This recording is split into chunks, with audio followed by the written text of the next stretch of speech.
He understood that it was sudden. Hero Cardosa woke up, and he had memories of his past life. Although he lives in the Kingdom of Cardosa, he remembered that in his past life he was an office worker in Japan. A terribly overcrowded train, boring work, unfair human relations. He was freed from this life and reincarnated as a prince from a country in another world. At first, he was even happy for a second that he had become a prince, but this is a country below the poverty line. Hero fought with his mentor. He dodged his mentor's blow, and then he pointed the sword straight at his throat. He finally defeated his mentor, sheathed his sword. Hero defeated his Clifford, the sword instructor and head of the Clifford clan, in just 2 years. Hero thanked him, but if he had the strength he had in his youth, he would not have won. He said that his defeat was inevitable anyway, and at this rate, no enemy will be afraid of him. But Hero then asked who would want to attack this country anyway. Even if they are conquered, there will be nothing to take away. Other countries do not pay attention to them, because they will be ballast for them. Such a desperate country. The country where he was born is a small state with a population of only 1,000 people, the Kingdom of Cardosa. He is also the third prince of this country. His older brothers are strong, of course, but they are dangerous. There is a possibility that the throne will pass to him. Usually people are happy about this, but since it is happening in this country, he is not happy at all. The soil here is infertile, so they can't grow anything, and they don't have any resources. This country is not only small, but also terribly poor. A completely hopeless place. Many decided to leave. His, of course, always says this, but for the prince to intentionally do this. Hero said that their soil is infertile, and not many crops can be grown on it. He wants to increase the area of sown fields as quickly as possible. They came to the city. The residents were surprised that Hero had dropped in on them today and decided to share their achievements with him. They have been cultivating the land since the morning. At first they covered everything without any problems, but then things got tough because of the problematic tree. Hero asked what kind of tree it was. Then they brought him to a huge tree. Even 10 men couldn't cope with him. He could definitely be taken with an axe.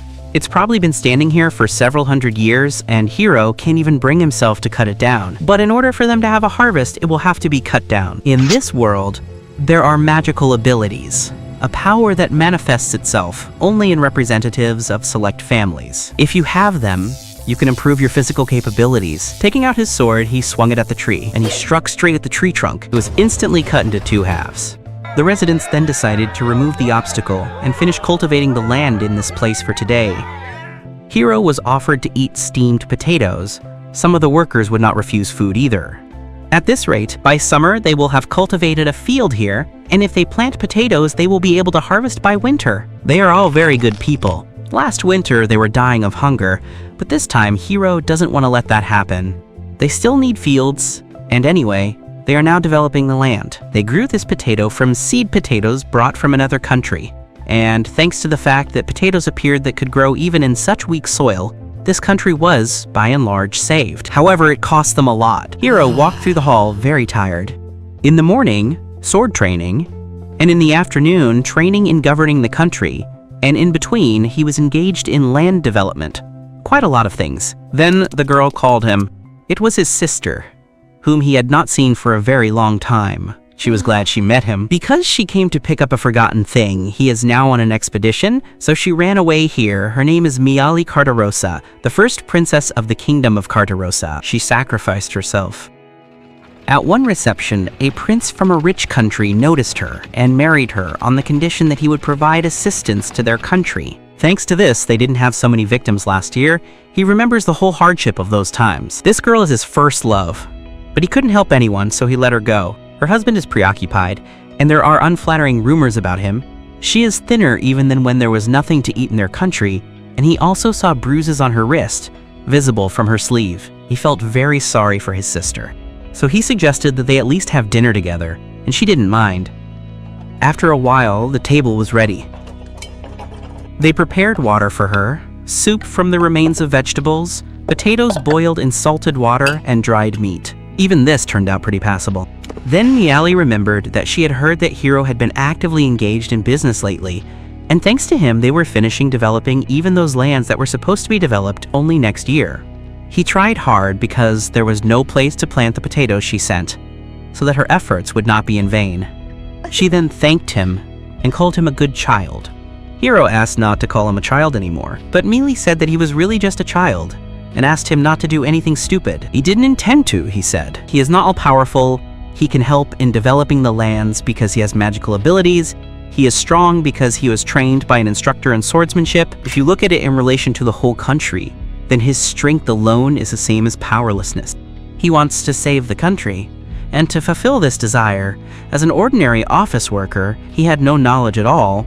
He did not know how to apply knowledge in practice, and everything went wrong for him endlessly many times. And yet he wanted to do something. He just recklessly does everything he can every day. Mealy noticed that he was lost in thought and told him not to worry, because his little sister would definitely think of something. Hiro asked her if she would come back if he made the country rich, but it was impossible, although she was not against it. After eating, she will leave. She loves her charming Hiro very much. Later, she was already standing near the cart. Probably, today she came to convey help from that man. Those things for which her sister exchanged her life.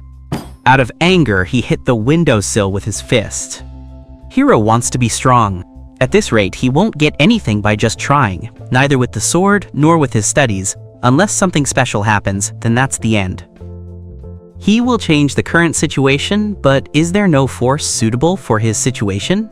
Suddenly, he heard a voice that was going to give him answers. He suddenly felt a pang in his chest. This made his heart ache. Then he turned around but saw no one, and I decided to ask who was here. He heard the voice again, which said that he was the respondent. Something was coming out of him, and the pain was mixed with heat. A voice said that it had always been inside him and watched over him, and now, when he begged so hard, it will definitely become his strength. In this world, there are people who were born with magical abilities. If you have the ability, there is a small chance that you can also wield a special power called magic. A cloud of magical power that provides answers to any question of the owner. And the respondent is his magic. Later, Hiro was sitting in his room. The respondent allows you to get the desired information about the thing that the magician sees, and the amount of information increases depending on the magical power used. The limit of use was 1 time in 30 days. It was a pretty handy feature, but using it only once a month made things more complicated. But Hiro still decided to try what is needed now for this world. He uses his magic to learn more about it. Then he asked the respondent how to make fertilizer, but one that he could make himself, and that would be as effective as possible. The answer immediately came to his mind. He needed nitrogen, phosphorus, potassium, magnesium, and so on. This was cool. But Hiro asked if the respondent could name the shops where he could buy all this. The respondent confirmed the maximum consumption of magic power and decided to reveal A-rank information as an exception. It usually takes time to create fertilizer, in case Hiro needs it in a short time. Then he recommended studying alchemy. Hiro was surprised when he heard about chemistry. If you use alchemy, the work time will be reduced by half, said the respondent. This magic, which the church banned several hundred years ago, is forbidden magic. But the respondent knows the method of preparation, and with the help of alchemy, all this can be realized. If he does this, he will save not only this country, but even this world as a whole. And all this happens because the church banned alchemy, but he is not afraid of the bans. To learn alchemy, you need to go about 24 kilometers to the southeast. The respondent then sent the coordinates directly to Hiro's brain. There is a legacy of the legendary alchemist Kronel Kaisar, which is best taken for yourself. That same night, Hiro set out on his journey. In the storm, he knocked a hole in the rock, and he climbed inside to discover a cave there. This is the place that the respondent pointed to. It was cold due to the lack of fresh air, but he decided not to use magic to increase his physical strength because he did not know how much further he had to go. Walking further through the cave, it transformed into a passage with a path. And in front of him there was already a huge door. It looked like a puzzle because it was definitely not natural. But luckily, Hiro was a puzzle pro. He started to put this puzzle together on the door, and when he finished, the puzzle turned into a button that he pressed. The door began to open slowly. It was warm inside, and beyond that, a room was visible. Having already entered the room, Hiro was presented with a beautiful view. Finally, someone has been found to inherit Kronel's alchemy. He waited for this moment for 160 years and 32 days. Hiro asked if he was Kronel Kaiser, the legendary alchemist. It was true, but not the most accurate, because it was just a golem with a recorded memory who was waiting here for his successor. Alchemy could do this too. and Hiro understood that for the church all this was a desecration. Suddenly the golem said that he had no time left, because his existence was temporary, and in 5 days all the magical powers that kept him here would run out. If that was the case, then every second mattered, so Hiro decided not to hesitate, and immediately asked him to teach alchemy. The golem was glad that he didn't think long, and was going to hammer the knowledge of alchemy into him in just 5 days. Hiro even thought he was smiling. He has little food and water left, and it seems he will be able to train for these 5 days without rest or sleep, restoring himself with magic. The main problem is that he won't be in the castle all these days. Golem said that everything he learns in these 5 days will only be the basis. After that, he will need to study from the materials. This means that after learning the basics and concepts, Hiro will be able to effectively study independently. The golem then asked what the youth's name was. Hiro Cardosa, that's his name. When the golem heard his last name, he thought that this lineage and these eyes were similar to someone. But I decided not to dwell on it too much, and decided to start the lesson as quickly as possible. Hiro was only happy about this and called him teacher. No one has called him that for a long time. And so, after 5 days, he completed his training. Chronal asked if the basis of alchemy was perfect. He replied that yes, because alchemy is activated by infusing magical power in different waves into a special blue gemstone. Unlike other magic, alchemy is like programming by regularity, infusing magical power in waves into the code, and the blue gemstone is like the compiler. To form magic or code, the general concept of function, pointer, array, and parameter is required. So after calculating the information about the location of the seals, the connections between the magical powers must be thoroughly mixed. And as a result of this combination and smelting, one can produce matter or body, soul, such as rational magic. And if we generalize everything, it turns out something like this. Cornell was glad he could. If there had been anyone else there, he would hardly have been able to teach him the basics. But Hiro was lucky that he knew programming. If he didn't know it, it would have taken him a few days to understand the basics. But Chronal said that there are no other subjects that are similar to alchemy. Among all magic, alchemy is the most rational, the most beautiful magic. But now, he is calm and can finally leave. He accepted him as his successor and entrusted him with his accumulated wisdom. He thanked Hiro and prayed that he would have even more of this knowledge in his hands, and let him pass it on to the next generation. Hiro thanked his teacher. After all, he will definitely do it. He learned the basics, mastered the concept and the idea. He would later study the materials left behind by the legendary alchemist Chronal Kaiser. He received the power, alchemy, which was banned and disappeared from this world, but with this power, you can change everything. It's been 2 years since Hiro started studying alchemy. To put it simply, alchemy is a processing technology. Since everything requires a material, you can change the substance a little, but you can't turn stone into gold. But if you use this convenient magic, then, depending on the plan, you can earn a lot of money and become rich. If you think only about yourself, then it would be better for him to leave this kingdom. He would find a place for himself anywhere. But he won't do that, because he loves his kingdom. Even if he only has this power, he will save the kingdom. He will be able to bring his sister back. For this, he has studied a lot of things, and finally he will start moving. He will definitely do it, even if he has to do it alone. At least that's what he thought. A girl greeted him and called him a crybaby Hiro. Hiro recognized her as Hibana. Hibana Clurford is Hisa's granddaughter. She went to the Kinar Principality to learn swordsmanship, and she is also Hiro's childhood friend. Her studies were over, so she returned home. Hiro asked Hibana to stop calling him a crybaby. He has changed. Hibana smirked at this request. His said that she was already 14 years old and had enough skills to join the Bronze Knightly Order of the Principality of Kinar. This was the very same powerful knightly order that only a high-class swordsman could join. Even though bronze is the lowest, it was still impressive. Then Hiro asked why she came back. If she could join the Bronze Knight Order at such an age, then she would be able to join the Golden Knight Order, and isn't that an honor for a swordsman? Hearing all this, Hibana pouted at Hiro, and she said that she came back because of their communication. If suddenly he now says that he forgot about him, then she will hit him. The two of them sat in a field of flowers. She comforted Hiro, who was crying because Miele was getting married, and asked him to smile, otherwise they would be sent home. But Hibana herself was crying too. After all, she also loves Miele and doesn't want to see her so sad. Hiro then said that he would change this kingdom. He can't now, but he will definitely change it. And since that was the case, Hibana decided to become his sword. They made a promise to each other. Hiro was surprised that she remembered this. It was natural.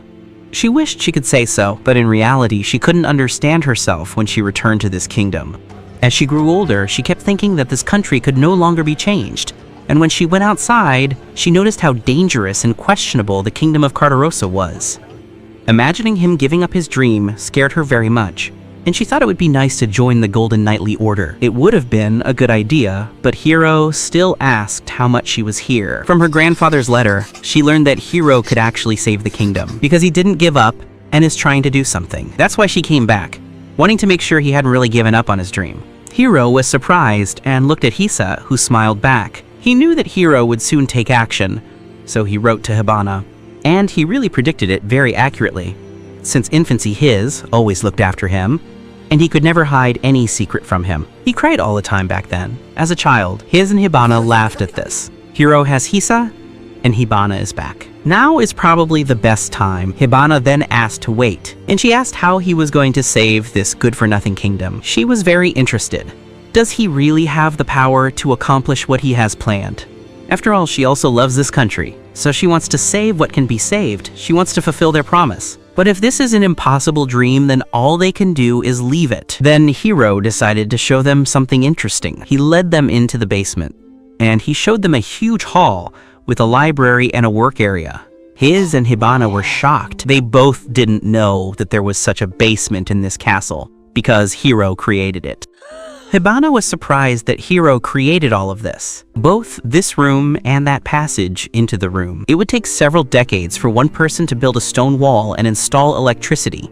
His also thought so. It was simply impossible to build something like that with the skills of the carpenters of their kingdom. Hiro said that it is possible thanks to magic. It is impossible with human power. His kept thinking about what he was up to, but he couldn't even imagine that he would prepare something like this. But they were still surprised early. What Hiro wants to show them is still ahead, and he decided to show the results of his desperate training and research over the past 2 years. This is an invention that will greatly change the small kingdom of Cardosa. He opened the door and they saw a lot of vegetation. Inside grew wheat, which was almost impossible to grow in the kingdom because their ancestors tried to grow it so many times, but not a single attempt succeeded. It was a testing ground, where he creates and experiments on things that will help their country. One of the things was wheat. He strengthened its vitality through selection. It can now grow even in cold climates and is less prone to disease, and the growth rate has also increased greatly. Wheat can be planted in spring and early summer with exceptional speed, and it tastes good too. It has a lot of sugar, so if you bake bread, it will be fluffy and sweet. Hibana was amazed and asked what would happen if she planted it on the ground, but would it really grow the same way? But it won't work, no matter how amazing the wheat is. If there is no nutritious soil, it will not germinate. And I decided to show what kind of fertilizer is used on this soil. And he showed them the corpse of a monster that lay among the wheat, creatures that are devastating their country. But their bodies contain miasma that makes them unfit for consumption and pollutes the environment, Heath said. That's why Hiro came up with a seed. He planted a seed in a corpse, and a sprout immediately jumped out of it. Then the buds will begin to sprout, neutralizing miasmas during the process of assimilation of nutrients. After this, the body begins to dry out and return to the soil.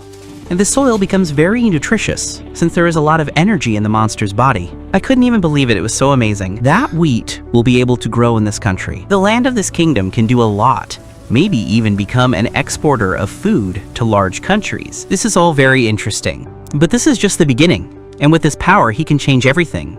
When he made that promise, he was just a helpless child, but now everything is different. He has the power to make his dream come true. And he suggested that she keep their mutual promise. Hibana happily agreed. With his power, this kingdom will soon change, and she asked to see it from a special place. And she promised to become his sword. Hiz looked at him and turned to Hiro. He asked again, because it was he who built this basement and grew the wheat. Hiro confirmed this. He asked if all this was done with the help of something that the church had banned several hundred years ago. Still, nothing can be hidden from Hiz, Hiro said, and confirmed that he used alchemy. If anyone finds out about this, the church will not sit idly by. But Hiro told him not to worry. He would do everything right. After all, he has already decided everything. He knows it's a forbidden power, but if he has a chance to save the kingdom, he'll take it. The influence of the church is nothing to him, and he will defend his beloved cause. Hiz and Hibana looked at him in surprise. Hiro's gaze was very determined. Then Hiz decided that he would help him, and asked him to allow me to support him. Suddenly, Hibana grabbed him, and she pulled him back, saying that Hiz was always touching Hiro. Because he uses alchemy, she won't change her mind. And if they do something bad to him because of this, she will kill them. Then Hiz began to count on them. Hibana offered herself to Hiro as a knight, and asked if he could initiate her now. Heath then said that to become a knight, one must have an official initiation ceremony, and besides, she cannot be the personal knight of someone from the royal family. She thinks this rule is very stupid. The royal family itself must initiate the knight, conduct the ceremony, give the knight the sword they made. Because initiation into a knight is a very important tradition, and nothing can be missed in this matter. Hiro didn't mind holding a ceremony to let everyone know that she was his knight, because she had become his secret accomplice, and he needed her to be able to act freely. Hibana suggested using some cheap sword for this, but Hiro didn't want it because she would be protecting him with that sword. Then she jokingly asked if he could make her a sword using alchemy. But Hiro was already planning to do this. He will make a sword that can surpass even the sacred sword of the Principality of Kinar. He aimed quite high. In the Principality of Kinar, only 12 knights of the Golden Order are allowed to have sacred swords. If they cannot do this, then they will not be able to enrich their kingdom, and Hiro asked Hibana to give him his sword. He will use it as a base and make a new one. Also, it is better to use a sword that has been used for a long time, with a good center of gravity and a long blade. The material of this sword is an iron-based alloy. The blade is very well forged and polished. He even wondered how many decades he would need to train in blacksmithing to make such a sword. He even feels like it's a little unfair that he's using magic for this, and he asked Hibana if she had any requirements for the sword. Her technique places more emphasis on speed than weight. She prefers to cut the opponent rather than crush, so it would be ideal if the sword was light in the range where it is necessary to maintain intensity, shorten the length of the blade a little more, and lower the center of gravity just a little. There were clearly more demands than Hiro thought, but he still agreed, and took the thing out of his pocket. He took a pose and began to prepare for the spell. He focused on these two subjects. Magic began to form around the small object. And in his second hand, a second sword formed. It was identical to Hibana's sword.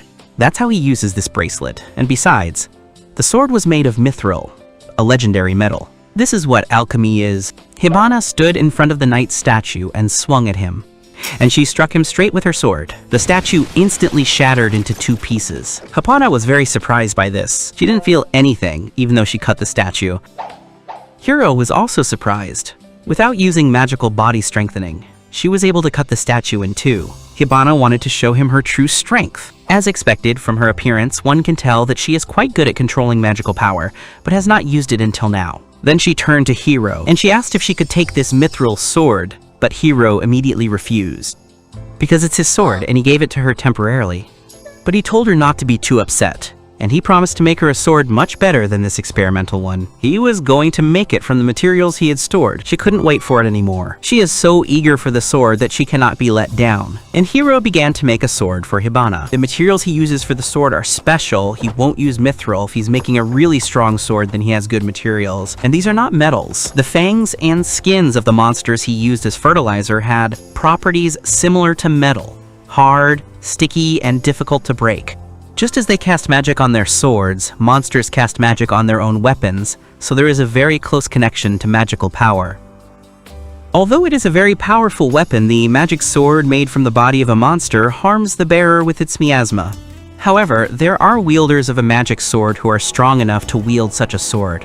While infected with miasma, the elimination of miasma is the basis of alchemy.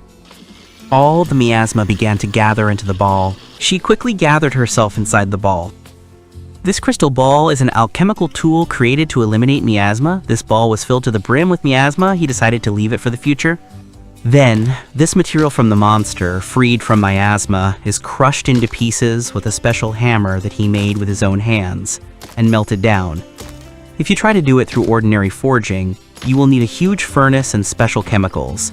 He currently uses 3 types of monsters: Big Bear, Hunting Dog, and Golden Eagle. They are all powerful monsters, and each part of them needs to be melted and mixed, and thus they will become one whole. Depending on the combination, the synergistic effect is enhanced. This method of making a sword by combining monsters was suggested to him by the respondent, so he boasted that he could make a sword equal to the sacred sword of the Kinar Principality. He also has the knowledge that he collected from the respondent over the past 2 years. The next step will be to give the sword a shape using magic, what Hibana asked for, the center of gravity, the length of the blade, the look, and so on. He created it. It was beautiful. It's hard to believe that it will be used for murder. Now the last step is to apply runes to the blade that mean cutting, to increase the power of the sword. And then apply the enchantment. This is real alchemy. The magical power seeps into the material and its essence is enhanced. Enchanted base cut. With the help of enchantment, the sword became stronger, strengthening its base. It turned out pretty great. Hibana will definitely be happy. Hibana Clurford began to be knighted. She made her vow that her sword belonged to Prince Hero. She whispered, thanks to Hero for making her the best sword. She had never seen such a beautiful and strong sword. But she didn't look very cheerful, and he asked if she didn't like it. Hibana said that she was actually just nervous and just scared of what people might say if she didn't do well. But it's impossible for Hibana to fail, Hero said. Most likely, it makes no difference to anyone that the third prince has such a knight in his service. But Hibana is Hisa's granddaughter, and she studied in the Principality of Kinar, so there is nothing to complain about as a knight. In fact, everyone here sees Hibana's true strength. I want her to serve me.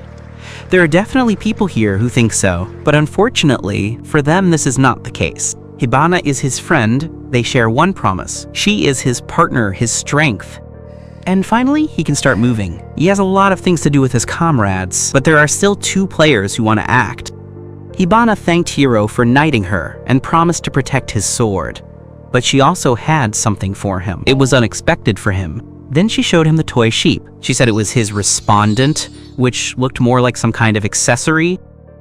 When he uses responder, it looks like he's talking to himself, and it makes her feel a little sad, so she wondered what would happen if he had someone else take over as responder. And then she took the toy, pretended to be him, and said hello to Hero. He said he would think about whether he would use it.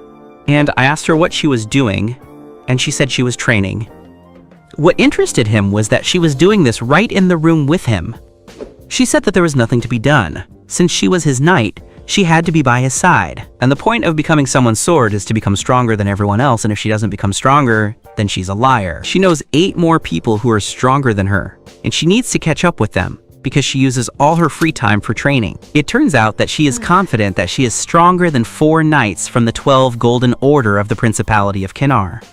But it was enough for Hero that she was with him. They wouldn't get the Bronze Knights even if they saved up money, but it was good that he had Hibana. He asked how she liked the sword. She was delighted. The sword was very strong. You can kill an enemy with a sword, only if he does not use a sacred or magic sword. You can also ignore a person with simple armor. Since she is his knight, she needs a sword. And he was sure that she could handle him, and maybe she can practice today. Hero then told her to get ready to leave. They were about to leave the castle. Suddenly a guy appeared in the doorway who asked Hero where he was going. It was Agatha's brother Cardosa, the second prince of the Cardosa kingdom. Agatha noticed that Hero, as always, is busy chasing popularity among the people, and being a prince, he makes new discoveries, hiding his identity, imitating the town doctor, and he asked what he would do next time, because there were all sorts of rumors going around. He came to check what Hero was doing after he tried to distribute the wheat. Hero needs to be careful, but there is no escape from him. He said that he has no intention of running after popularity, because he just wants this kingdom to become rich. But Agatha was sure that Hero was simply trying to eliminate him and his brother Takuma, and then become king. Hero repeated that he was not going to do that. People are knowledgeable in different areas. If we take politics, then he is not a rival to Agatha. And besides, Agatha herself is more suitable for the role of king. Depending on the situation, they need a strong king. And Takumu's older brother is brave and a good strategist, and he can't be that with his incomplete talent. Agatha believed Hero, because this kingdom is held together thanks to Miali and Hero. He even thought that brother Agatha would say something like that. But then he said that Hero is trying to jump over his head and hide what he is doing now, but he will not succeed. Hiro asked him to stop talking nonsense and get to the main thing, because Agatha could not go to only his hated younger brother. Agatha said that he is still not cute. Brother Takumu asked me to pass this on. Hiro is about to turn 14 years old, and as an adult, he must serve the imperial family by fighting monsters and ordered to prepare. Then Agatha noticed that Hiro had chosen a knight for himself, although it would have been better to choose a whole squad than one person. Hiro asked if he was worried about him. He immediately said no, and it would be unbearable if he had to look after him. Hiro told him not to worry because he was strong, although not as strong as Takumu's brother. He remained the same, and then Agatha noticed that the girl was oozing with bloodlust, which she didn't even try to hide. He came up to her and asked if she wanted to come to him. Hibana was surprised by this proposal, and Hiro understood why he came here. Brother needs a knight like Hibana, who has reached bronze rank. Agatha promised to give her a much better weapon than Hiro. Hibana immediately refused because he would obviously be boring, and she has already promised to become Hiro's sword. Agatha felt a little sorry, but an odd man sees an odd man from afar, so he turned around and started to walk away when he remembered something. And he told Hiro that if he suddenly needed him in his plan, he should call him. This is the real reason why he came here. If Takumi becomes king, then everything will end, and for that to happen, they need to unite. In all likelihood, he wants to use Hiro, wants to stand above Takumu's brother in the succession to the throne. However, only he can effectively use Hiro's inventions, he can only make things, and he needed Agate's power. It was a very good offer, but he said that he would think about it if suddenly Agatha really wanted to help him, then his help would be useful. After that, Agatha began to wait for the correct answer from him. Hibana was very indignant. He invited her to join him so frivolously, she could never understand him. Agatha was sincere, that's what Hiro confirmed. In that, he offered enough common sense to not be a lie, but Hibana still considered him a liar. After all, he always said bad things about Hiro, and there is a gap between them, the brothers. It is not even clear whether he is their blood relative. One day, his father brought him out of nowhere and said that Hiro was his son. The brothers are naturally upset that he, a child of unknown origin, has the right to inherit the throne. Hibana then remembered what he had said recently. She asked again, Hiro doesn't want to become king. It was true.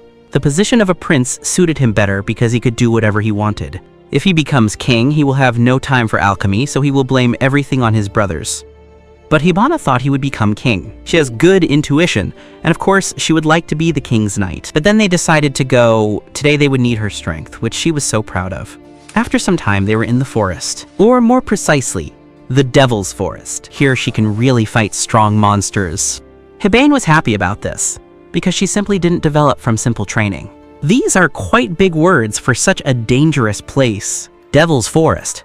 A forest where evil monsters nest, live here, and can cause colossal damage to the territory. Even if a monster is killed, its corpse cannot be used in the future, so they will have to be left in the forest, a heavy burden for the Kingdom of Cardosa.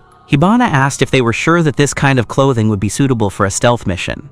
But Hiro said that he made these clothes using alchemy. He made it from the thread of an insect monster and enchanted it in the same way as her sword. These threads have very high protection, similar in hardness to steel. Hibana decided to try to pierce Hiro with a knife, and she really didn't cut him. Hiro asked why she didn't believe him. If it were just clothes, he would have died already. But she said that a person who gives false information at a life-threatening moment must die. And anyway, he's not dead, so what's the problem? She asked. She was taught this in the Principality of Kinar, because there you can only be strong. Hiro realized that as her master, he would have to rid her of her bad habits, and it certainly wouldn't be easy. Hibana added that Hiro is her childhood friend, and it's easy to talk to him. He was even a little happy to hear this. Hibana asked why they came here. Hiro remembered that he hadn't said anything, and decided to give 2 reasons. First, he wants to see for himself what resources are here.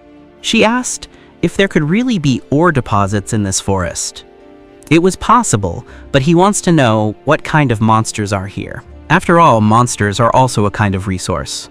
Hiro used the monster as fertilizer, and not only that, the clothes they wear and even Hibana's sword were made from monsters. With alchemy, he can use monsters. Monsters are the only resource their kingdom has. She agreed with him and asked if he wanted to know what kind of monsters were here. and what they could do. He confirmed this, and for this they will go deeper into the forest. She then said that if Hibana suddenly became scared, she could run away calmly, because the monsters they had fought so far were weak, since they had lost the fight for territory, and it was impossible to compare to how much stronger the monsters were waiting for them deep in the forest. She said that she couldn't run away because her blood was boiling, and she would finally be able to test her baby in action. It was very reassuring to hear from her. They arrived before the barricades, so there will be dangerous monsters ahead. Hibana remembered and asked what the second reason was.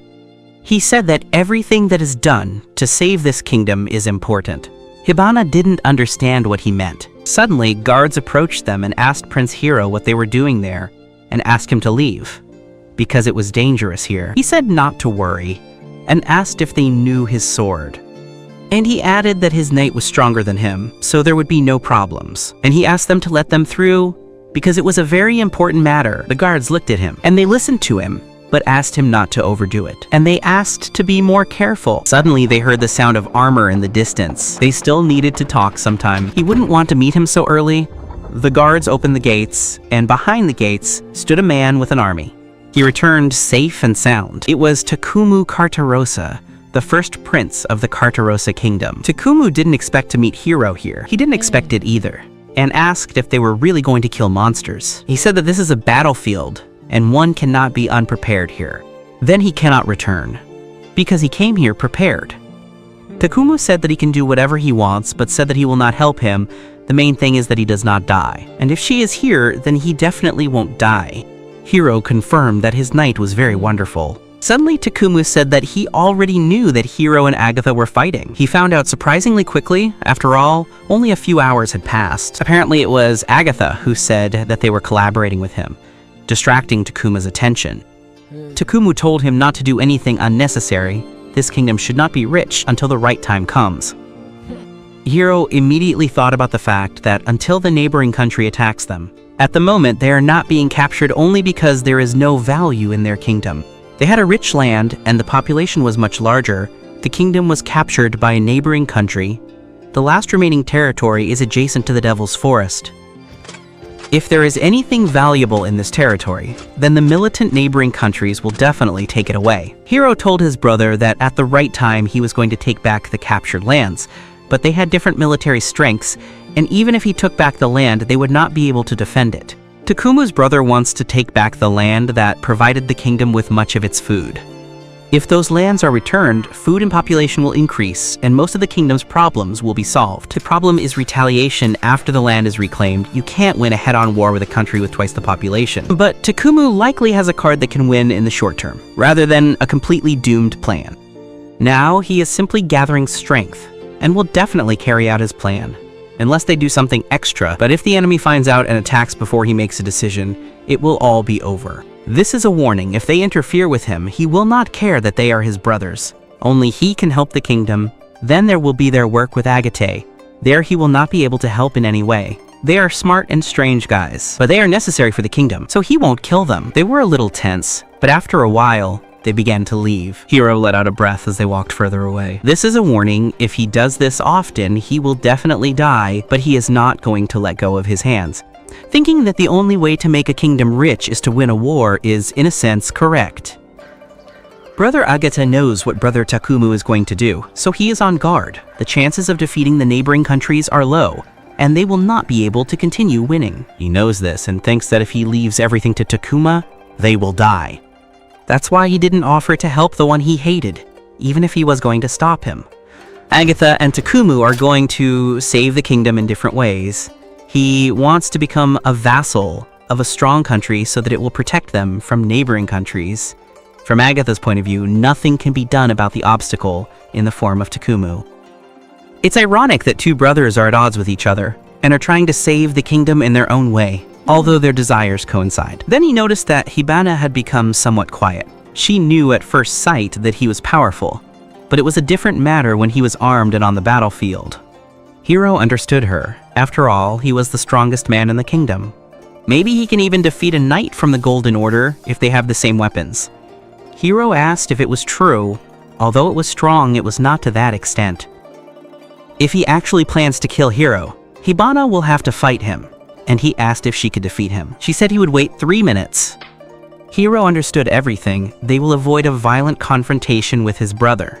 If there is a collision, she will give him time to escape. It was very much like a hint at how he would die. If there was a way to avoid conflict, he wanted to avoid it. He will need Brother Agatha to spread his inventions. He will need Brother Takumu and his army after the inventions spread, and their kingdom becomes rich. He wants to provide his brother's army with powerful weapons made through alchemy. And I also want to return the captured lands. They will have the military power to take back and protect the lands. He wants the power of Takumu and his army. His brothers are wonderful and willful, but difficult to communicate with.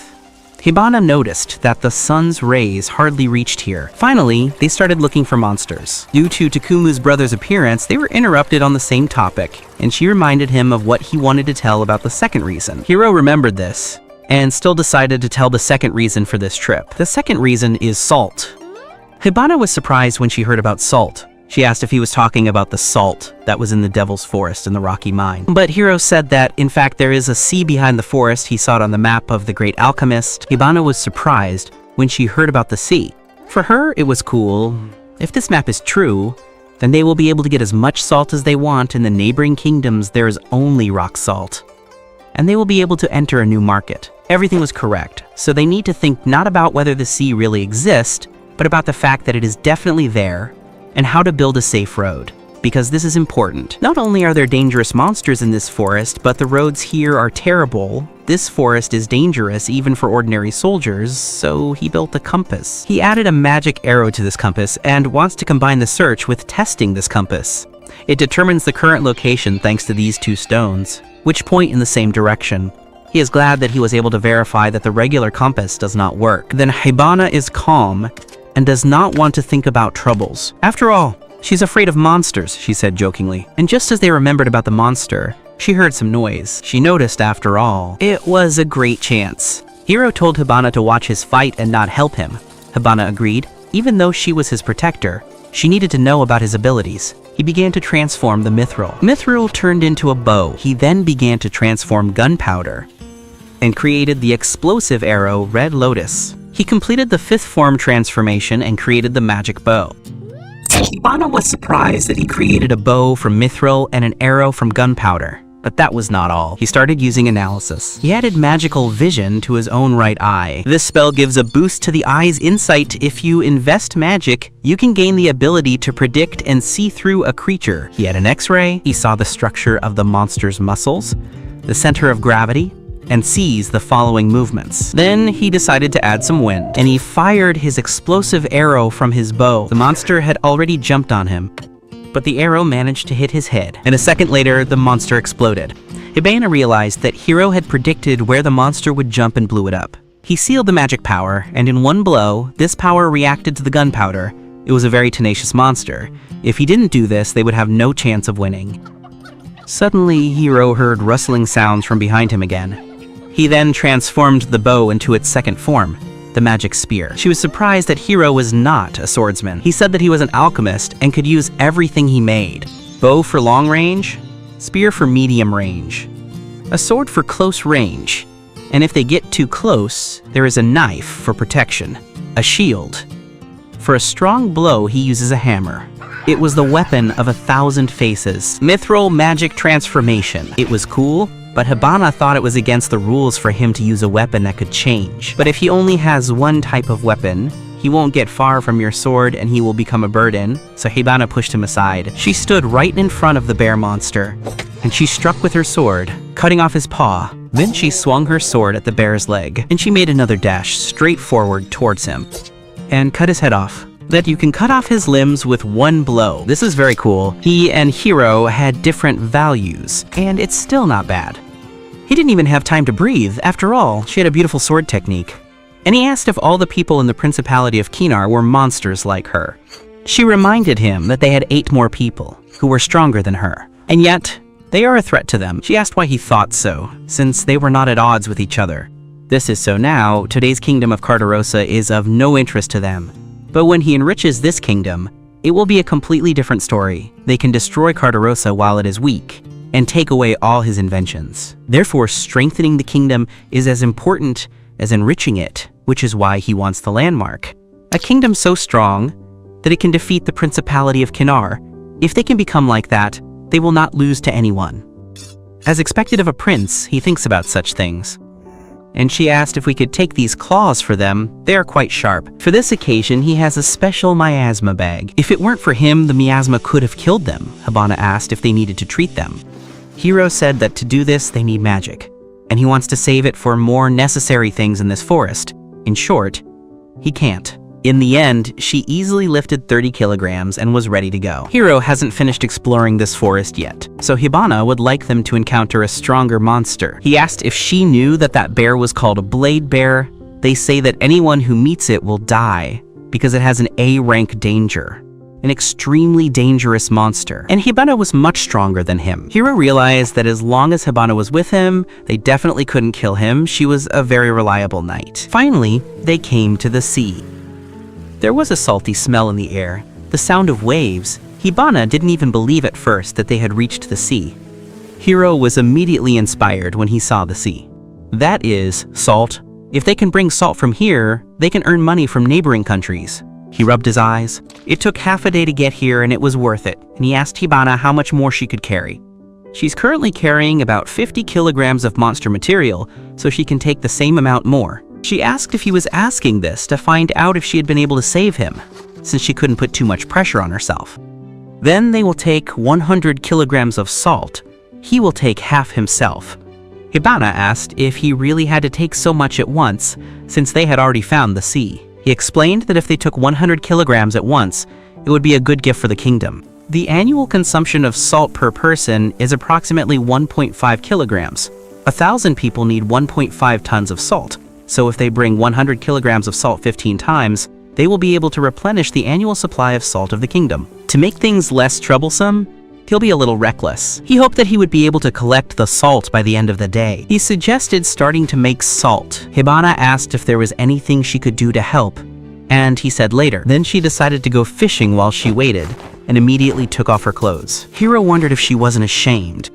She caught a fish to eat very quickly. The water was nice and she asked him if he would like to swim. He was going to do it after he had done what he had come for. Then he prepared to cast a spell. Hiro then moved the water aside and he created a glass pool out of sand. She was surprised that he did it, and I thought how many days it would have taken if they had made the pool the usual way. Hiro stared at Hibana's body in a swimsuit. But it's too early to be surprised, he said to himself. He'll make a hose out of his intestines. Not the most pleasant sight. Then he will fill the pool with water. The water began to flow by itself. Hibana asked if this was also magic, but it was ordinary science. Here, everything is based on the siphon principle. Water flows from the sea with a high water level into a pool with a low water level. It then converts the seawater into salt. It's all alchemy, and it doesn't take much magic, she asked. He said they couldn't wait for the water to dry up on its own, so there was nothing they could do about it. All the water evaporated, and only salt remained. They got salt, which was really cool for Hibana. But then Hiro started adding water again. The salt content of seawater is only 4%, and he knows how much water he needs to add to completely fill the pool. Therefore, it will be more efficient to collect salt by increasing its concentration and quantity. He started repeating this many times. As he thought, it was difficult to release so much magic so many times. Suddenly, Hibana began to wipe the sweat from his forehead. Then she gave him some water. And she said that he shouldn't strain himself so much. If he suddenly felt ill, then she advised him to rest. But Hiro will be finished very soon. If they don't collect it now, all the effectiveness will be lost. And he asked Hibana to help him collect salt. This bag is also made through alchemy. It can stretch a lot. Hibana cut the log into planks, and with the help of the planks, they began to collect salt. She asked if salt was really that easy to make. If you do everything yourself, without alchemy, it will take at least a week. She wondered how much training it would take to increase her magical power that much. But it was just luck that Hiro was born with so much magical power. It's just a miracle that he has so much magic. And there is a respondent. The more magic the respondent pours in, the more information can be obtained. He is the only one who can use it to its full potential. Hibana was even a little envious and asked why he didn't collect all the salt with magic. They would be heading back to the Devil's Forest, and he thought his magic might not be enough. so he apologized for having to work with his hands. She understood everything and took it as another training session. It would be a great training session, carrying bags and walking through the forest. By the way, she heard something here. The prince was some kind of strange. He built new roads together with the peasants. He understood and said that he was quite a strange person. Hearing this, she thought, what a great guy he is. Maybe she can do the same. Training your body and helping people at the same time is just great. He felt embarrassed that this had even reached her, but at the same time he was glad. Then he decided to glorify her as a heroine. He knew that there was a sea here, and that salt could be made, but he did nothing. He couldn't pass through the devil's forest alone. But she went with him, and now they can give people salt. And he thanked her for her help. It embarrassed her a little, but she was happy. And she thanked him too. She is glad that she became his knight, because he will actually be able to save this kingdom. They decided to go back home and bring salt to the people. By the time they walked, it had already gotten dark. Hibana began to see barricades ahead. Apparently she still has a lot of strength in her, but in fact they had been walking for a long time, so even she was tired. She could walk even in the moonlight because she was trained enough. And Hiro could walk because he used magical vision. Then she noticed that they hardly encountered any monsters along the way. It's because he used that perfume, Hiro's new invention. She thought that their sweat smell had disappeared. It's the most hated smell for monsters. But this is just a trial sample, but it seems to have already produced results. She asked if it wouldn't be much easier if used while traveling. Now he used it because he decided to check what kind of monsters were here. If he could, he would not want to use these spirits. But because of things and fatigue, it is dangerous not to do so. There are 11 types of monsters living in the forest. Now, these perfumes don't work on 3 types. There are monsters here for whom this smell is not disgusting, and who have no sense of smell. He learned a lot. He wants ordinary soldiers to be able to safely pass through this forest using spirits. And this was also the purpose of the test. Hibana understood everything he explained. He found out about monsters, tested the compass, found the sea, made salt, tested the perfume. Today was a hard day, but perhaps the most important thing is about to begin. Hibana was about to ask what he meant when suddenly the guards called out to Prince Hiro. They were very worried because they had been gone for a long time. He apologized for asking at such a time, but he really needed to go to the castle urgently because the brothers were definitely not sleeping at this time. The man who wants to save this country can't wait until tomorrow. So he asked them to tell Takumu and Agat that he has salt. Takumu and Agatha stood with the guards in the room, and in the center lay bags of salt. At that moment, Hiro walked in with Hibana, who greeted them. He called them, but he himself arrived late, complained Agatha. Hiro apologized. It was because they were dirty and needed to change. He asked if salt had anything to do with it. They were clearly concerned that he had found salt. Here everyone has their own dream. The first prince, Hakumu Cardosa, is a warrior, the strongest man in the kingdom, and his goal is to save the kingdom by force, and to take back the rich lands stolen by the neighboring kingdoms and the people living on it. The second prince, Agatha Cardosa, is very smart and calculating. His goal is to save the kingdom through diplomacy. He wants the kingdom to become a vassal of another powerful country, and he, Hiro Cardosa, is as good as his brothers. The third prince's position is a spare brother. Until now, he could do whatever he wanted, but he grabbed the chance to give salt to the people, so today he will fight for his dream. Takumu decided not to drag it out too much, and asked him directly where he got the salt from. Hiro said that there was a sea beyond the Devil's Forest, where he built a pool and evaporated the salt. He asked if it was true. How many people died because of salt? Because of the salt, they are commanded by the neighboring country. They sell treasures to buy salt. If they don't have enough, they get rid of food. That's why their people die of hunger. Their kingdom is in dire need of salt. The lie about salt is nothing more than a mockery of those who shed tears. So Hiro said he wasn't rotten enough to lie about salt. Takumu understood everything and praised him for it. To ask a man who has his sights set on becoming the next king to acknowledge his achievements is a bad move. It's not what he expected, but now is the time to ask him. He then approached Takumu with one request. Together with Hibana, they can pass through the Devil's Forest, but no one except them can do this. If something happens to them, they will not be able to deliver the salt, and they cannot be left without it. He asked him for his army. Takumu agreed without any problems. Tomorrow he would select his best fighters and send them, and he would also see them off. Hiro was glad that Takumu was coming too, and he could show him how to make salt. He can count on soldiers trained personally by his brother. It's even good that they didn't ask him about anything. When suddenly Agatha asked if they were out of their minds, this was the Devil's Forest, where it was very easy to get lost. Did they at least think about what would happen if dangerous monsters attacked them? Their kingdom was on the brink.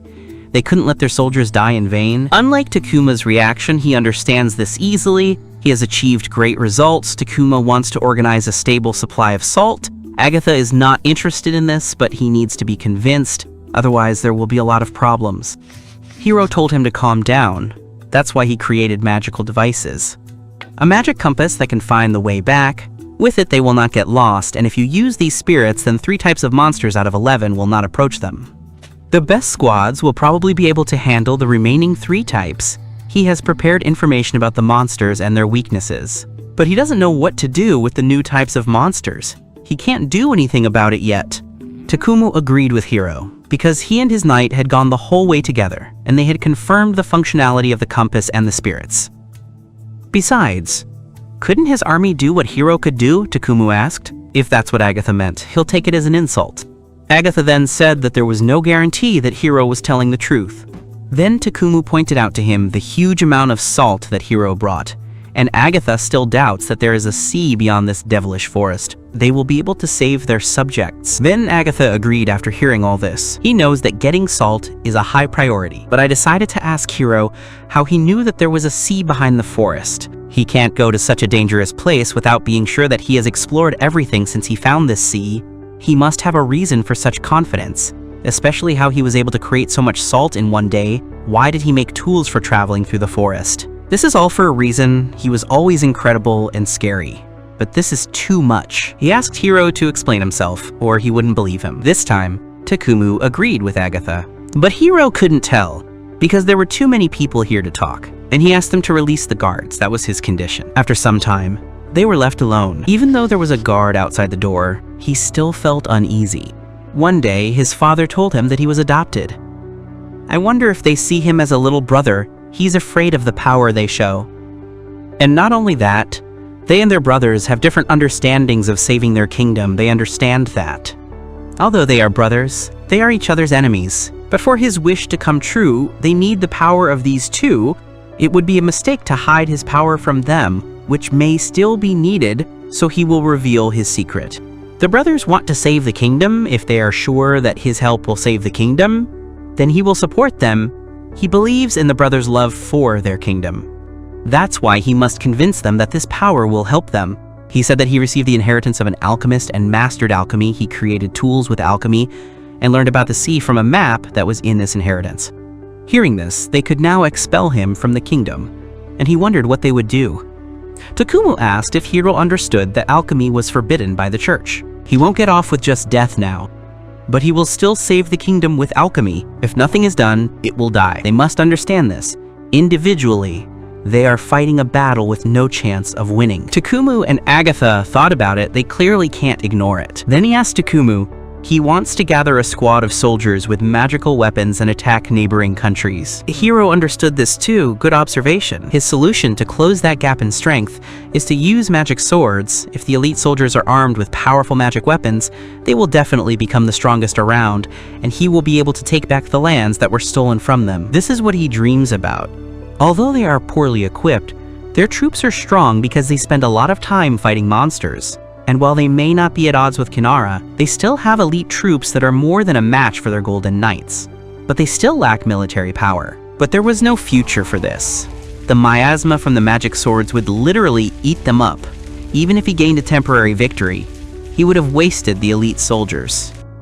What follows will be a terrifying breakdown of power and brutal retribution. And he also turned to Agatha, whether he would really ask other strong countries for protection, whether he wanted to save the country by selling it.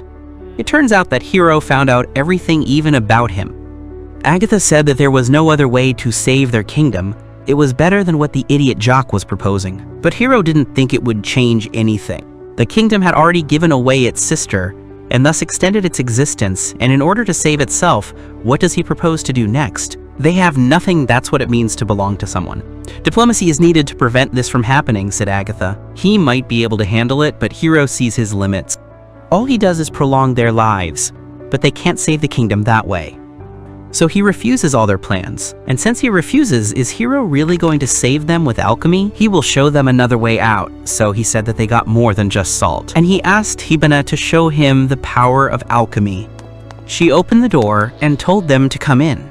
A girl entered the room with something in her hands. The guard was about to throw her out, but Takumu told him to let her in. The girl opened the rag, under which there was bread.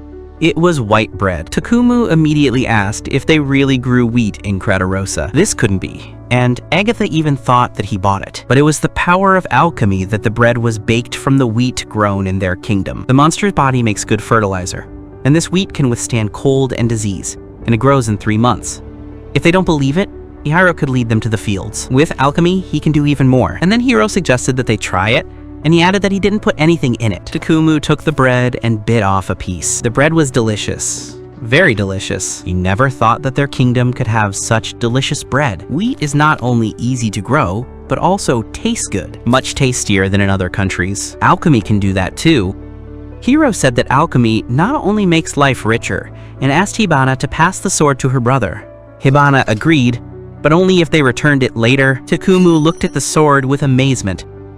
A sword that has no miasma, this sword can't be compared to their swords. This one is much stronger. As expected, Takumu understood everything at first glance. And it's all alchemy. Hiro can remove all the miasma from the magic swords of his squad. Although no, he will make them even better. He will make swords that will surpass them. And he decided to say once again that he was rejecting Takumu's idea of war and Agatha's idea of a colony. He will make this kingdom rich through alchemy. They have salt, wheat, swords. He will show them a rich kingdom that can defend itself from other countries.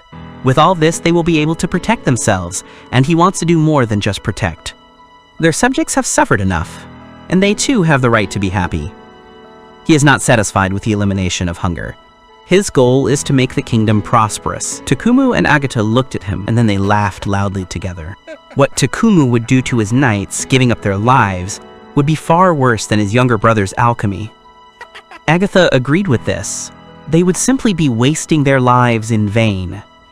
And they said that Hiro was even right. What they were trying to do was just a delay. They would not be able to achieve the prosperity of the kingdom. They knew it deep in their hearts, but they didn't want to give up. But how he wanted to save the kingdom. It's strange, he should be happy that the kingdom will be saved. But he was bitter. Even though he's laughing, it's obvious he's sad, Hiro thought. He revealed his secret to them because he saw how they wanted to save the kingdom. The form is different, but the meaning is the same. And he asked them not to say that he could handle it alone, or that everything they did was pointless. He had one request for them. He wanted them to help him. He can make this country rich, but he can't command everything and fight like Takumi. And he will not be able to inspire people and negotiate with neighboring countries. Alchemy can only make convenient things, but it won't work like that. If you use it incorrectly, then nothing will work. He needs their power. So he says he wants to use both of them. Agatha called him stupid. Does he really think that they will just go with him? But no, he means for them to use it. He believes in them, in their strength and intelligence. If they unite, they can save their kingdom. He can work in the shadows, but he needs them to be with him. And let them decide for themselves who will become the next king. Takumu and Agatha exchanged glances. These words of Hiro, this is what he really means. There's nothing to be done about it. If his younger brother says something like that, then he can't, like a child, remain silent. He will now have Takumu's army with him, and he will act as a general, not a prince. Agatha also decided to help Hiro, even if he was inferior to him in abilities, or he just accidentally received the alchemist's legacy.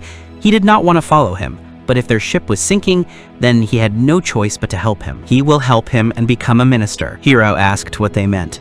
Takumu explained that he had abdicated the throne in his favor. Agatha did it too, because it would be better for the kingdom. In other words, they would recognize him. They will keep quiet about alchemy. As long as he believes in himself, he will be able to save their kingdom, and they will help him. These are the kind of brothers he has, and they asked him if he believed him. If he tells them whether they are telling the truth, they will take it as an insult. He then asked them to help him. They happily told him to rely on them. This is the first time that the three princes of Cardosa have united. This is definitely a beginning, but not of saving the kingdom of Cardosa, but of prosperity. He was sure that if they united, nothing was impossible for them, but such confidence was groundless.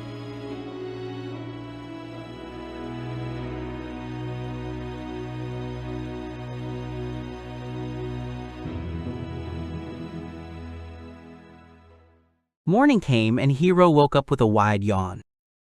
Apparently he was tired after negotiations with his brothers, and he didn't like it very much. He heard a voice from behind asking if he was going the right way. It was Takumu's squad and himself, who, having collected their equipment, were heading towards the sea. It was good that they all united after all. He was told to practice alchemy to enrich the kingdom, to take care of the army, and also to pay attention to domestic politics and negotiate with other countries, but he could not do all of this. He can confidently entrust his brothers with matters in which they are strong. But there was one problem. Because his brothers renounced the throne, he automatically became the next king. Agatha took on the usual work. But there is still work that requires only a king. Hibana said that yesterday was cool, as expected from a prince, although now she has to call him king. But he asked her to just call him Hiro. That's what he wants her to call him. Hibana agreed to this. And she remembered that since she returned, she had never seen the king. Hiro said that his father is sick now and has been in a coma for several years now. Takumu was supposed to be acting king temporarily, but since his elder brothers have renounced the throne, he will now be acting king. Since there is a possibility that the father will wake up, it is impossible to arbitrarily choose a king, so one of the reasons for instability in the kingdom is the regency. Hibana understood everything and wished him luck. Hiro asked him to stop talking like she was a stranger. If he is very busy, then she will be busy too, because depending on further events, they may send an assassin. She agreed with this and decided that she needed to train more and become stronger. She doesn't know what to do with a sparring partner. If she trains alone, then she definitely won't be able to jump above her own head. And she asked if he knew anyone strong. Hiro suggested that she ask Takuma about it. He is also looking for a sparring partner now. Suddenly, Hibana asked if Hiro would win if he used alchemy. He said that if he used a good weapon with magical transformation, his brother would still break it. He is unusual, strong, and skilled, that's what he is. And he added that she wasn't fit to hold a candle to him. It was pretty straightforward of him. Takuma is a military genius. He is good at military strategy, but most importantly in his personal combat power. When a skirmish with a neighboring country occurred, he noticed a 5-fold difference in strength. When Hiro says that she is not fit to hold a candle to someone, she can't help but challenge him even more. She has changed after all. Hibana had one more question. She asked who baked that bread. She knew that wheat was cool, but to make such delicious bread from it, you definitely need to know something. Hiro said that this was his secret employee, and he would introduce her to it later. She was confused that the secret agent was a girl. Hiro immediately said that there was nothing between them. Suddenly, Takumu approached Hiro and spoke, and he asked if they had lost their way. According to the compass, they are on the right track. For a second, Hibana even thought it was a bear. The soldiers walked further and further. Hiro thought that today they would only come to the sea, look around, and leave. But Takumu said that they would set up camp near the sea. To make salt, it would take strength and time. And it wasn't just about the knights. He was going to recruit people for the escort. It was a good idea. The kingdom had about 50 unemployed knights. The remaining knights work in the royal fields and have no time to train. Instead of sending valuable specialized knights to mine salt, it would be more efficient to build a base and accompany the real miners to the sea. Takumu asked if he could build a road with his own strength. There are too many trees and grass here, and it's hard to walk. And there are a lot of blind spots, so you have to be very careful to defend yourself. It is not even clear how many years it will take to build a road in the Devil's Forest. If you think about it, they need the road not only for transporting salt. People will need good food, and someday a port will need to be built for fishing. Based on this, the road is vitally important. A road that large carts can travel along with ship cargo, it would be good to make it safe. But in order to build a road, they need to fight off monsters, cut down trees, and prepare areas for the road, which is about 20 kilometers. Hiro wondered how much strength he would need to work without getting tired. There was no end in sight, and it was too dangerous. How suddenly he decided to admit that they were wrong. Why did they have to go through the Devil's Forest? They just wanted the road to the sea, a safer road. He's saying something strange again, Takumu thought, but Hibana was already used to it. And Hiro said he would do something before winter. There are only 3 months left, and he promised that he will definitely do everything. Hibana had a bad feeling about this, because she knew he was up to something. He is looking forward to it. Finally, the soldiers arrived at the sea. Everyone was just lit up, because there really was a sea here. The sun had already begun to set, and they had walked here for a long time because of the number of people. It was great that they would not be spending the night in the Devil's Forest. The soldiers suddenly shouted loudly that they were seeing the sea for the first time, and that it smelled of salt. The best soldiers behave just like little children. Once they set up camp, everyone will be free. The soldiers chatted. They were more interested in food, especially the fish in this sea. They finally began to set up camp. They install everything quite briskly. And all because they are all excited about the sea. Takumu invited Hiro and Hibana to go fishing with him. I don't really want to eat canned food, but they have the sea nearby, and you can eat something tasty. The 3 of them were already sitting on the cliff with fishing rods. Hiro caught a fish on his fishing rod. There were no people here, and the fish were careless and very easy to catch. She asked if this fish could be eaten. Hiro said that unless the poison is removed, it cannot be done. Takumu wouldn't even mind eating such a fish if it had a very weak poison. They used simple baits, and the fish bite. Takumu then turned to Hiro. He abdicated the throne in his favor. And it seems that not all of his subordinates have accepted this yet. Takumu was right. Everyone admires his strength. They never thought they would obey Hiro. But there was nothing he could do about it. Soldiers will not hear words, they need to be shown force. Hiro asked what he needed to do, while he couldn't challenge Takuma to a duel. Then suddenly, Takumu said that it was a pretty good idea. At this rate, he would never see a prosperous kingdom, and it was impossible for him to defeat Takuma. Even if they decide to collude, they will be immediately exposed, because he has already trained them. He had a proposal. Personal knights could fight in royal duels. That means he can defeat Takuma. The power of a personal knight is the power of a king. Hibana immediately said that she was weaker than Takumu. He confirmed this, and added that he would train her. He was going to do it anyway. After all, they need Hiro, who can endure everything. But his personal knight can't be weak.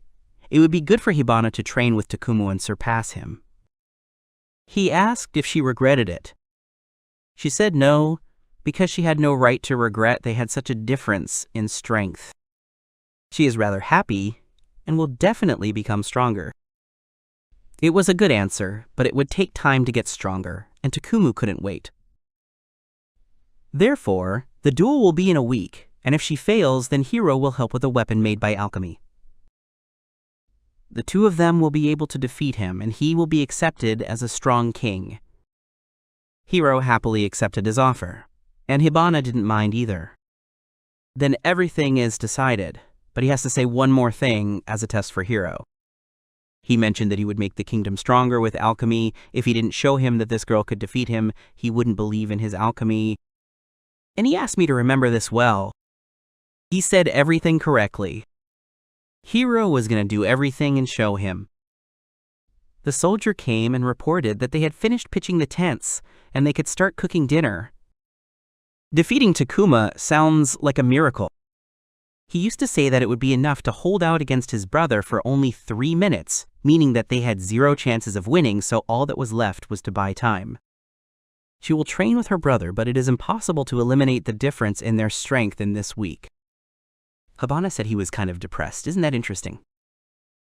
After all, for an alchemist like him, nothing is uninteresting. He wondered what he could do that could surpass his brother, what weapon he could make that would cover this terrible difference.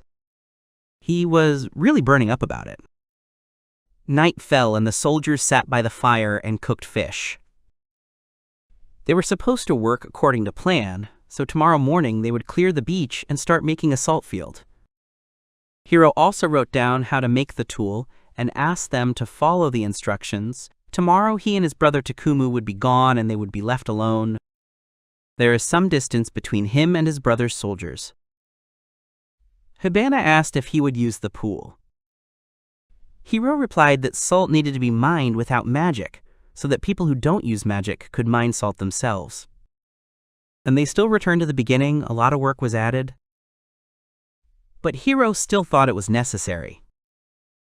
After all, her brother said that if she didn't win, he wouldn't say that alchemy could save the kingdom.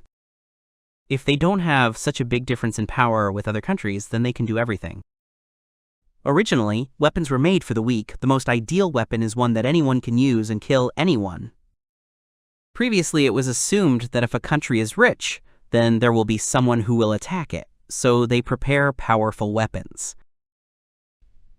First, you need to reduce the enemy's strength, and Takumu, with his incredible strength and knights, will deliver the final blow. This is his main tactic. Hibana is certainly grateful for making a powerful weapon, but she wants to defeat him with her own strength. Hiro also wanted her to surpass her brother. Not necessarily in a duel. After it, she will continue to train and someday surpass him. She promised him this. She didn't know how long it would take, but she would become the strongest. If it doesn't, then it won't be worthy. She wants to be worthy of Hiro. They looked at each other for a while. And Yuno turned away, saying that it was good that she had such confidence. The atmosphere was a bit strange. Hibana asked what he had come up with. He wanted to build a road between the sea and the kingdom, but there were only 3 months left, and Hibana didn't think it was possible. But Hiro was sure that he could, because he only says what he can do. So she needed to come up with a good plan. She would find time for it later, but first, she needed to make the weapon this week. But that's not quite true. Tomorrow morning he finished the plan for the road, and after that he will start building it, and during the construction he will think about its weapons. During the day he will build a road and think about weapons, and in the evening he will start making a prototype of the weapon. That is, morning, preparation for work, afternoon, building a road and thinking about weapons, evening, making a prototype of the weapon and training Hibana. It's pretty much him, but that's his strong point. He comes up with a plan in his head, and then writes the plan down and thinks through the details. Tomorrow they would return to the castle and would have to work straight away, so he asked Hibana for help. He tells her his plan after they go through the Devil's Forest again, and thinks it will be good training. He surprises her every time. So they decided to try their best. It was midday the next day, and they were near the beginning of the Devil's Forest. They arrived at their destination. All the paperwork was dumped on Agate, and now they will start building the road. Hibana asked if they would like to come in, since they were near the entrance to the forest. They were having trouble cutting down the Devil's Forest. If they couldn't get through the forest, they would have to go through here. Then he hit the ground with force using his palm. Since it didn't want to go through the forest, then it didn't have to. What he will build would be more correctly called a non-road. He was building a tunnel. It was even crazier than building a road. But this was not the case, and Hiro asked her to come over. Alchemy is the manipulation of matter. Sand and earth are especially good. The harder you dig the earth, the deeper the hole becomes, and he digs at an angle so that the cart can move without problems, and when they reach a certain depth he will start to walk horizontally, making a path to the sea. By making a tunnel, they don't have to worry about trees and monsters, and on yesterday's hike he discovered that there is no underground water here. True, he didn't know if there were underground monsters here, but when they appeared, then he would worry. Hibana couldn't believe that he was building tunnels using alchemy, even though she could see it right now. Hiro told her to believe or to trust, but he still does it, and this time he will do more. Hibane was also scared about the ceiling, in case it collapsed, but Hiro said that if you hit the wall, it would be very hard due to the compression of the earth by alchemy. It cannot be compared to brick. It is very strong and does not let water through, so it will not collapse. When this road is built, everyone will be able to walk safely from the city to the sea. They will be able not only to produce salt, but also to fish. Due to overfishing in the lake near the kingdom, it has become almost impossible to catch fish, but if you fish in the sea, the food will become richer and the people will be happier. Hibana looked at his happy face and couldn't wait for this day. And yet she noticed how much magical power was spent. She would have fainted long ago. Hiro reminded her that he was born this way, but she needs to know that it is hard for him too. Carts with 2 horses should be able to pass through freely. This is the minimum requirement for the tunnel, so the width is 8 meters, and the height is 3.5 meters. This tunnel requires quite a lot of magic power. Hibana asked if there was anything she could help him with. Then Hiro asked her to clean up the dirt and rocks. There is a limit to the compression of the earth, and one would like to avoid the accumulation of residual soil and rocks. It was good for her. Strength work was just right for her. To avoid being dead tired before the evening workout, Hiro advised working without straining yourself. But she refused and said that she would work as hard as she could. She wants to get stronger, and this is another workout. Having accepted this, he only told her to be careful, and thought that he would have to insure her if she suddenly became ill. Then they started working on the song. It all depended on his strength, and he was curious to see how long it would last. While Hiro was making the tunnel, Hibana was collecting the remaining earth and stone in a cart and taking it back. Quite a while had passed, but they were still doing it. And after some time, they finally got tired. They decided to finish for today. If they continued further, they would not have enough strength for the evening work. They had covered 600 meters of the 20 kilometers, more than he thought. Even Hibana was very tired. But thanks to her, he was able to focus only on making the tunnel, so he thanked her for her help. She noticed something here. After a day of hauling earth, you get very tired, because the further they dig, the greater the distance to remove excess earth. She considered it a pretty good workout for muscles and endurance. At their pace, they can finish in about a month. They need to finish in 3 months, which is very good. But Hiro is counting on 2 months. They won't stop at just digging a tunnel. She asked what else he wanted to do. First, you need to check and strengthen the wall. It will not allow it to collapse. Once this is done, you will need a device that does not allow water to pass through, and if water does appear, you will need a drain. Light will also be needed here. And a device for fresh air circulation. And to do all this, it will take more than 2 months. A lot needs to be done. He plans to create many excellent things, but she decided to ask if it was necessary to do all this. Hiro said that they need the road not only for transporting salt, but in itself it will be very useful and necessary. And then he had something else. He pointed out that she looked tired since she had training with her brother in the evening. She stood up abruptly and said that she was not tired at all and that she still had plenty of strength, but her whole body was shaking, which indicated that she was definitely not okay. Then Hiro asked her to open her mouth, and he took out a small pill. He brought it to Hibana's mouth and told her not to spit it out. And he threw it into her mouth. Hibana immediately felt sick from the taste of this pill. A moment later, she was already lying on the ground as if dead. She asked what he was doing. It tasted the worst in the world. And she asked him not to laugh about it. Hiro apologized and asked how she was feeling and if she felt better. Then she tried to jump and move. Her body became very light, which surprised her very much, and she asked if there really were such pills that would remove fatigue.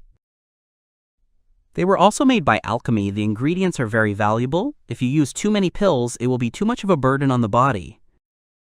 They can't be used just like that, and the reason for this is a possible war. and he doesn't want to waste the supply. The medicine can return soldiers to combat readiness in a short time, which will be their salvation. Today's a special case if he doesn't see the difference between her and her brother, but he won't be able to make a normal weapon. If he's tired, he won't be able to train.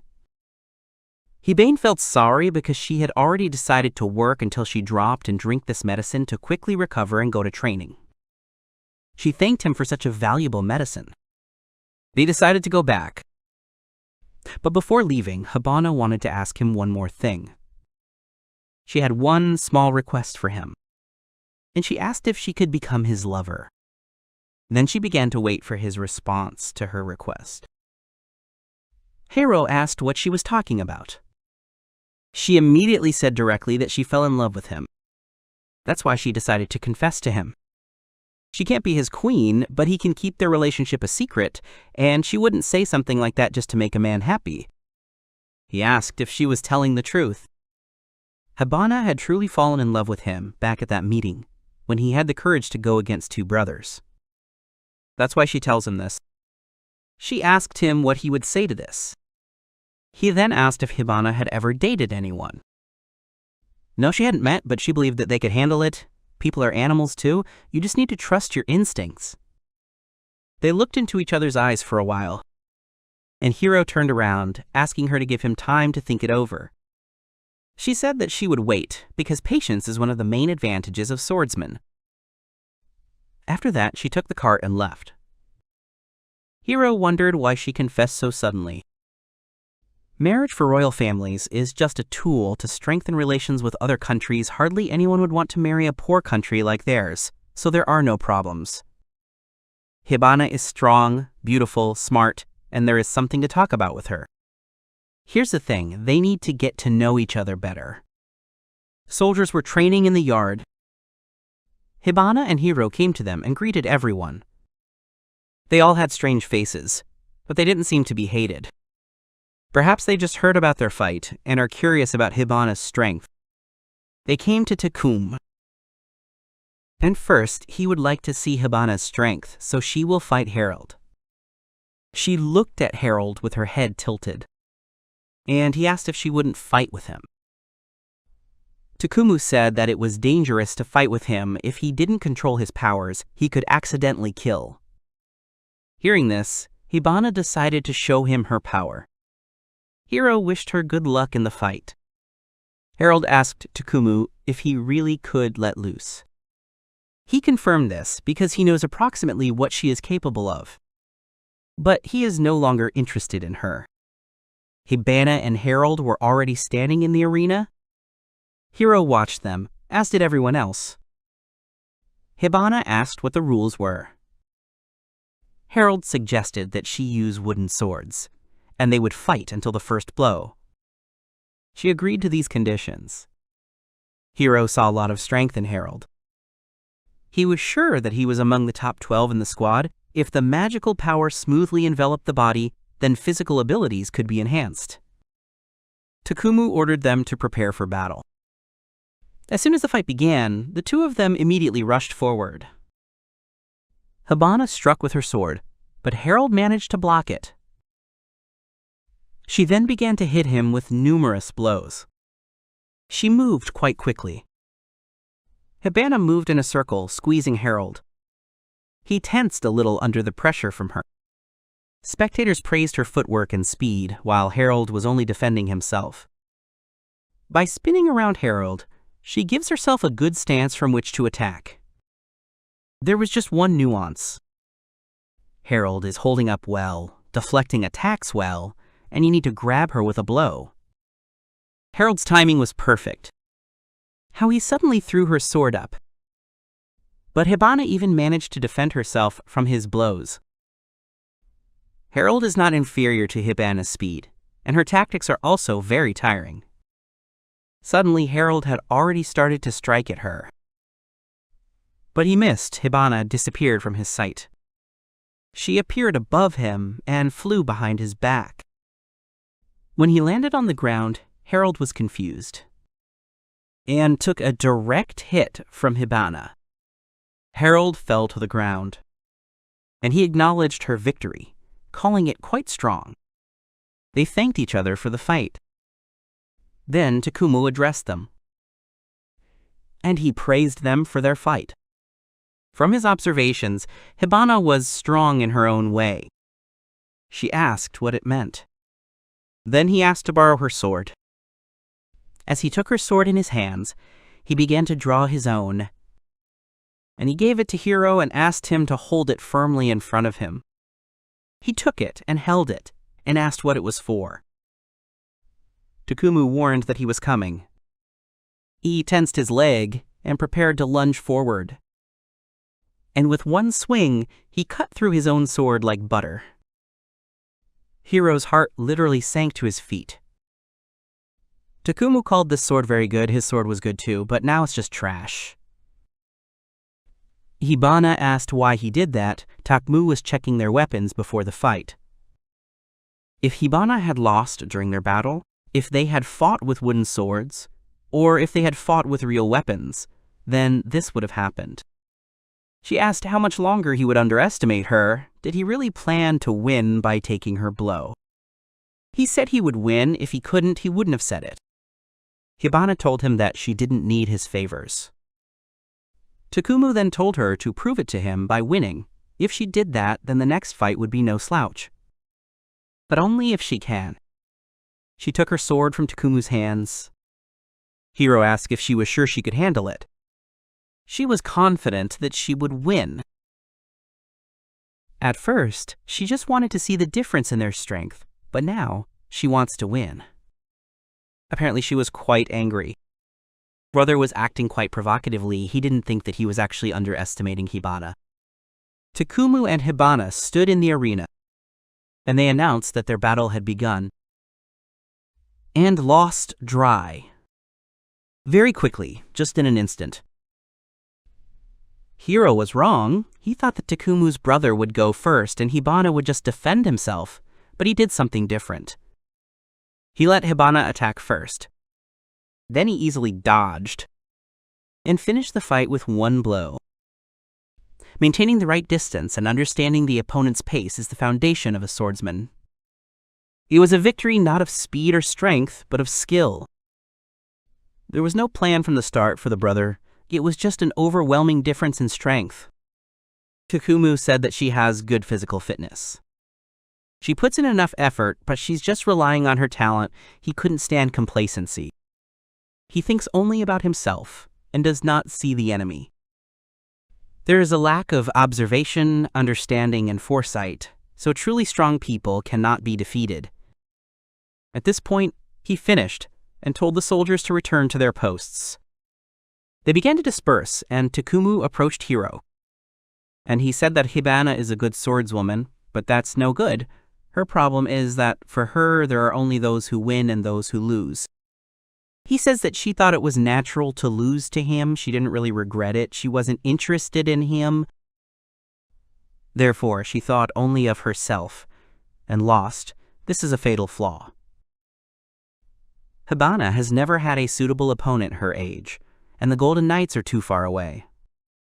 She doesn't know how to look at an opponent and suddenly attack. To fix this, she needs to feel the bitterness of defeat. I will definitely win. This is the best way to see the enemy from the other side. He is not only strong but also guides people on the right path. It was good that they were on the same side. Hiro thanked him. After that, she will definitely become stronger. Takumu also had a request for Hiro, and he asked him to make him a sword. And if possible, use his broken sword as material. Hiro's sword, made with alchemy, was able to cut it. It was an important ritual for Takumu. Even though he used it like that, it doesn't matter. He wants to fight with it again if he can. Through this ritual, he was able to accept alchemy and move on. Hiro agreed to this. In gratitude for training with Hibana, he will make him a good sword. Normal metal has no history. If you cast enchantments, the compatibility will be bad, but Takumi's brother fought with his sword, so he should definitely have a combat history. Enchantment will definitely go well. He only asked him not to use the new sword against Hibana. This was exactly what Takumu had planned. He would test if they could surpass him. He put his hands on Hiro and left. Hibana was still sitting in the arena. Hiro came up behind her. Hibana lost. She looked at him with tears in her eyes. She lost in a crushing defeat. She had lost before, but never with such disappointment. Hearing this, Hiro suggested that she get rid of this resentment. She will definitely become stronger and will no longer be so clumsy. And Hiro believed in her. Then he suggested that she go home. During this fight, he understood what she needed. He would help her win. Hibana agreed with him. They came together to his workplace. She saw her difference with Takumu again. No matter how much she trained, she definitely wouldn't catch up with him in 1 week, and now she needed Hiro's strength. The word now, in her words, is proof that she is looking forward. She didn't need his consolation, so he decided to mind his own business. The two of them will defeat Takuma's brother. Hibana wasn't built to win today. Just finding out the difference between them brought enough results. Hiro is right, but he is much further away than she thought. Even with that disadvantageous position, unable to move her arms or legs, she is no longer so confident in herself. He asked why she was so timid. She herself said that she would not be like this anymore. She called him bad. He says nothing but nasty things. Hibana will definitely catch up with him, but it will still be impossible to defeat him in a week. No matter how many swords he made for her, she couldn't even stand up to him, and she thought about what to do. Hiro said that there was only one thing left for them to do. Upgrade everything except the sword. She asked what it meant. The lightness, sharpness, durability, destructive power of this sword is approximately equal to 4. The basis of her sword is lightness and sharpness. It cannot be made lighter, but the sharpness is sufficient. Her fighting style already has durability and destructive power, so there is no point in improving all of this. Therefore, he will create armor that improves reflexes and dynamic vision. Reflexes and dynamic vision will all be in armor, but due to the load on the body, the limit is only 3 minutes. This is more than enough for fighting swordsmen. And she asked how he would make such armor. Then Hiro took the responder doll, and he said that he would use electrical energy. Hibana was surprised to hear about electricity, and then she asked what it was. Hiro wondered if he could explain it at all. So I thought it would be faster to demonstrate it on her. She asked if it was something indecent. Hiro immediately said that it was never. And he began to think about what he should do. Then he decided to do something. Hibana thought it was clearly something indecent. And she told him not to be shy, because he can do whatever he wants.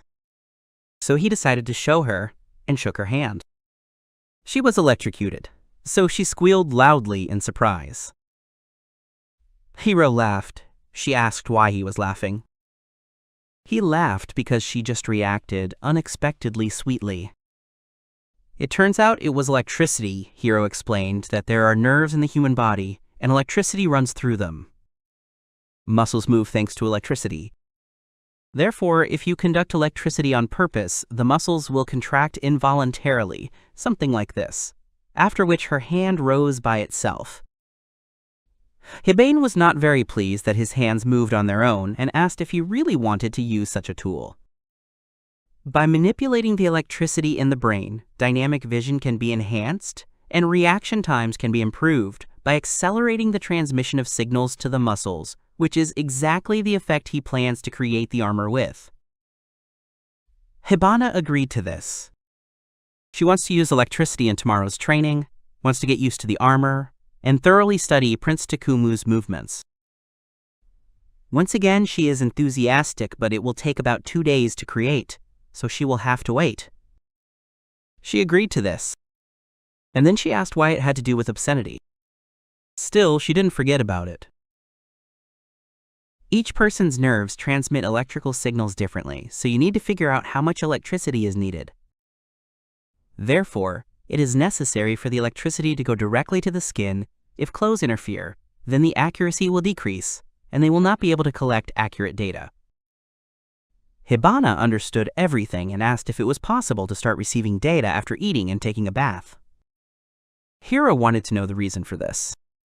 She said that she needs to prepare, she wants to be beautiful before meeting her loved one. After eating it was just fine, he said, because he said he wanted to meet someone. He promised to meet with someone who bakes delicious bread, so he invited her to come with him. She was interested in meeting the person Hiro liked. He asked her how she knew he liked this man. She replied that she understood from his voice. When he talks about it, he looks happier. She still didn't understand. She was so attentive. Then Hiro said that you could even say that he loved her. After all, she is an important link in saving the kingdom. Hiro was waiting for Hibana in the hall. Then she came and apologized for being late. She was in a hurry, so she put on casual clothes. Hiro asked what was wrong, it looked like her, and was effective, then asked what that smell was. Hibana used the perfume from the Principality of Kinar, today's special beast, so she decided to apply it. He asked if they weren't just going to have dinner and collect data. Hibana said no, because maybe Hiro would fail her today, but he immediately refused. She called him a coward. As they walked, she asked, "The royal family lives on this floor. They are going to meet a member of the royal family." She was surprised and asked if this was really his bride. He asked her what she was doing and told her to go into that room. Then he opened the door. They entered a room that looked like a library. This is the royal room. It used to be her father's office, but she turned it into her room. There was someone sitting on the stairs, and she closed the book. And she greeted them. A small girl approached them. She asked, "Hibana is a knight." Hibana looked at her and thought she was very cute. Hiro introduced Hibana to her. The girl looked at Hibana for a while, and she was delighted. Then she grabbed her hands and said that her brother had told her a lot about her. It turns out that this girl is Hiro's little sister. That is, the second princess of the Kingdom of Cardosa, Nayuki Cardosa. She asked why he hadn't introduced them before. She knew that she rarely appeared in public, but now she met her for the first time. It's all because of Mili's sister. They don't show Nayuki to people on purpose, so he apologized. Hibana realized that he was right. She then bowed to Nayuki and said it was nice to meet her and introduced herself as Hibana Clerford. She was Prince Hiro's knight. She was also pleased to meet him and asked if she was her brother's friend. Hibana asked if she knew they were friends. Hiro explained that she rarely goes outside because of her weak body, and so he tells her about the world around her. Before, when he came for a book, he always told her about Hibana. She is weak, but she has always envied strong women, Nayuki admitted. And that's why I always admired her. Hibana was jealous that he had such a sister. She is so cute that I really want to hug her tightly. Suddenly, she was asked to refrain from such action. Hibana recognized the voice and looked up. They were waiting for them. It was the knight Nayuki, Hiro, and Hibana's friend, Rebecca. Nayuki said that since she was here, everything was fine. Rebecca said that only she can hug her. Hiro greeted Rebecca and thanked her for her help. Rebecca herself was not against it. After all, it was Princess Nayuki's order, but she will not forget this humiliation when she was forced to wear servants' clothes. When Hibana realized that it was she who brought them food back then, even though they hadn't seen each other for a long time, Rebecca asked if she didn't know because she was a bad student. Then, when Hibana got scared, she immediately said that she was joking. And she greeted her, because she became Prince Hiro's knight. And she shared that Hiro was quite stubborn in refusing other knights. It turns out he was waiting for her because of their promise. She was very happy and thanked me for it. Hiro just said it was nothing special. Rebecca misses her training with Master Heath. She then addressed him as good in quotes. But he became stronger, she asked. Hibana thought that Rebecca would become an army commander. It's even surprising that she serves someone. If she chose a mistress for herself, then it must be Princess Nayuki. She is an amazing person. Hearing this, Rebecca laughed quietly. And she said that Princess Nayuki is her everything. She is the greatest treasure of this kingdom. And she will protect her at the cost of her life. Hibana asked, has she always been like this? Hiro said that they are different from Nayuki, she just idolizes her. He then approached Rebecca and said that her love for Nayuki was already clear, so he would explain everything to Hibana himself. He said that the two of them were secret allies. To convince her brothers, Nayuki baked bread. And Rebecca, disguised as a servant, delivered it to them. At this stage, he doesn't want many people to know about them, so he asked them for help. And he decided to return to the main thing they called him here because it was ready. Nayuki asked Rebecca to bring it, and she brought a rag with something inside. This was the paste that Hiro asked to make. Hiro took one thing and broke it in half. And he said it was well done. When Hibana asked what it was, Hiro explained to her that it was a type of noodle. It was hard and didn't look tasty. It was just dried out canned food that had to be cooked first before it could be eaten. Canned food may not sound like much, but if you boil the pasta in hot water, it turns out very tasty. They made it from wheat, sea salt given to them by their brother, water and some eggs, and mixed it all into a dough. Then they put the dough into a pasta machine that their brother made using alchemy, and the resulting paste needs to be dried in the sun. The surface of the pasta should be fixed and not change shape. Drying inside the room should return moisture to the pasta and prevent it from cracking. Drying in the sun and wind will dry the pasta completely. The paste can be stored for 3 years. When there is a good harvest, you can make the paste and save it in case of a bad harvest. Hibana had tried many different noodles in the Kinar Duchy, but never anything this hard. The only canned food Rebecca had ever seen was dried bread, but she had never thought about dried noodles. Hiro asked Nayuki, she called him to eat, and she prepared more than just dried food. She asked them to sit down at the table, because she had cooked a lot of things. They all sat down at the table together. Hibana asked them if they needed help, but they refused since they were their guests. And Nayuki, after all the preparations, told them to enjoy her noodles.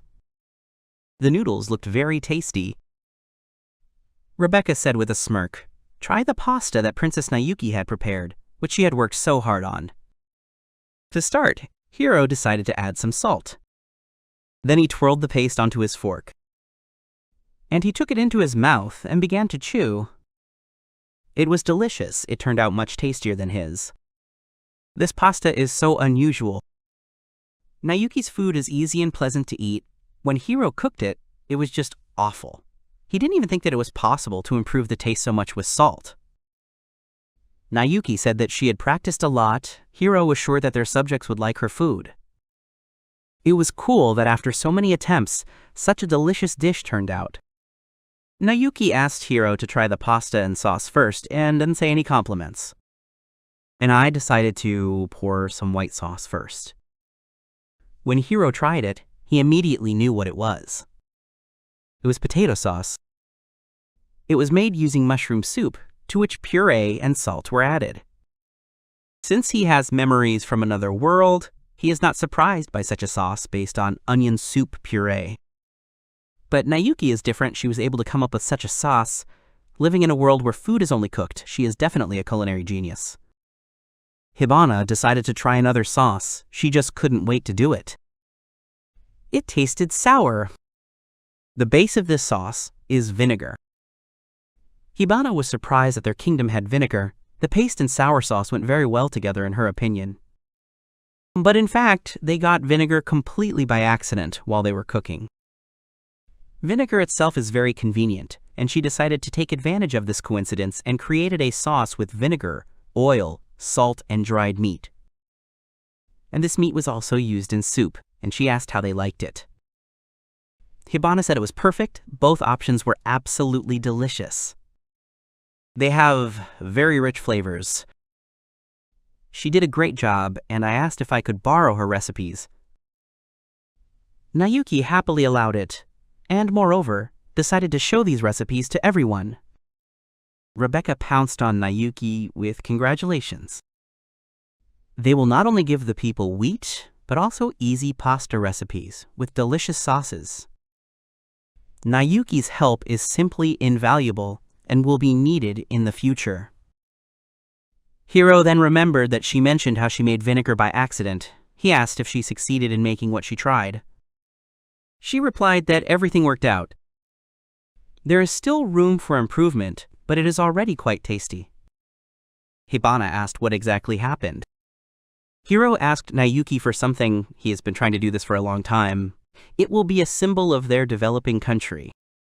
Rebecca tried it too. It was amazing. She never thought that this would happen in their country. Hibane was now interested in trying it, because they were talking about it non-stop. Then Nayuki asked Rebecca to bring what she had prepared. Then she brought some kind of decanter, and she began to pour the drink into wooden glasses. It was all hissing and foaming. Hibana sniffed him, and almost immediately I realized what it was. Hiro told her to try, and she would definitely understand everything. Hiro hadn't had a drink for a long time, he thought. And he started drinking this liquid. Not only is it pleasant for the tongue, but also for the throat. The bitter taste disappears and sweetness appears, a powerful taste of wheat and hops. It was simply delicious. Hibane couldn't even believe it. This is L, and of very high quality. After he developed a new variety of wheat, all he could think about was making alcohol. This is not necessary to save the kingdom, but it is necessary to make the life of the people richer and happier. Such a symbol will be products of the flavor industry, for example, ale. It was surprising she had already tried ale in the Principality of Kinar, but for the first time, something so delicious. As for the taste, Hiro found out from the respondent that the main thing in it is the quality of the wheat and Nayuki's talent. This is the taste of happiness, a product not for a simple life, but for a rich, full life. He then turned to Nayuki, and he said that at the Harvest Festival he was going to announce that he would become king. And he wanted this ale on him and asked if she could arrange it all. Nayuki said that she would somehow cope with this task. Rebecca also decided to make every effort to help her. You can always rely on Nayuki. It's not for nothing that she's his little sister. The brothers think that Nayuki is useless, that she is too trusting and cannot go into diplomacy and therefore cannot marry for convenience. Not only is she very trusting, but even if she is smart, she is definitely not in politics. Despite having magical abilities, her skin is too sensitive to the sun. Exercise is detrimental to her body, so she won't be able to fight, and kindness is also dragging her down. But Nayuki has the power to save their kingdom. The bread that the brothers liked was baked by Nayuki. Next time they will tell them everything. They will definitely change their minds about Nayuki.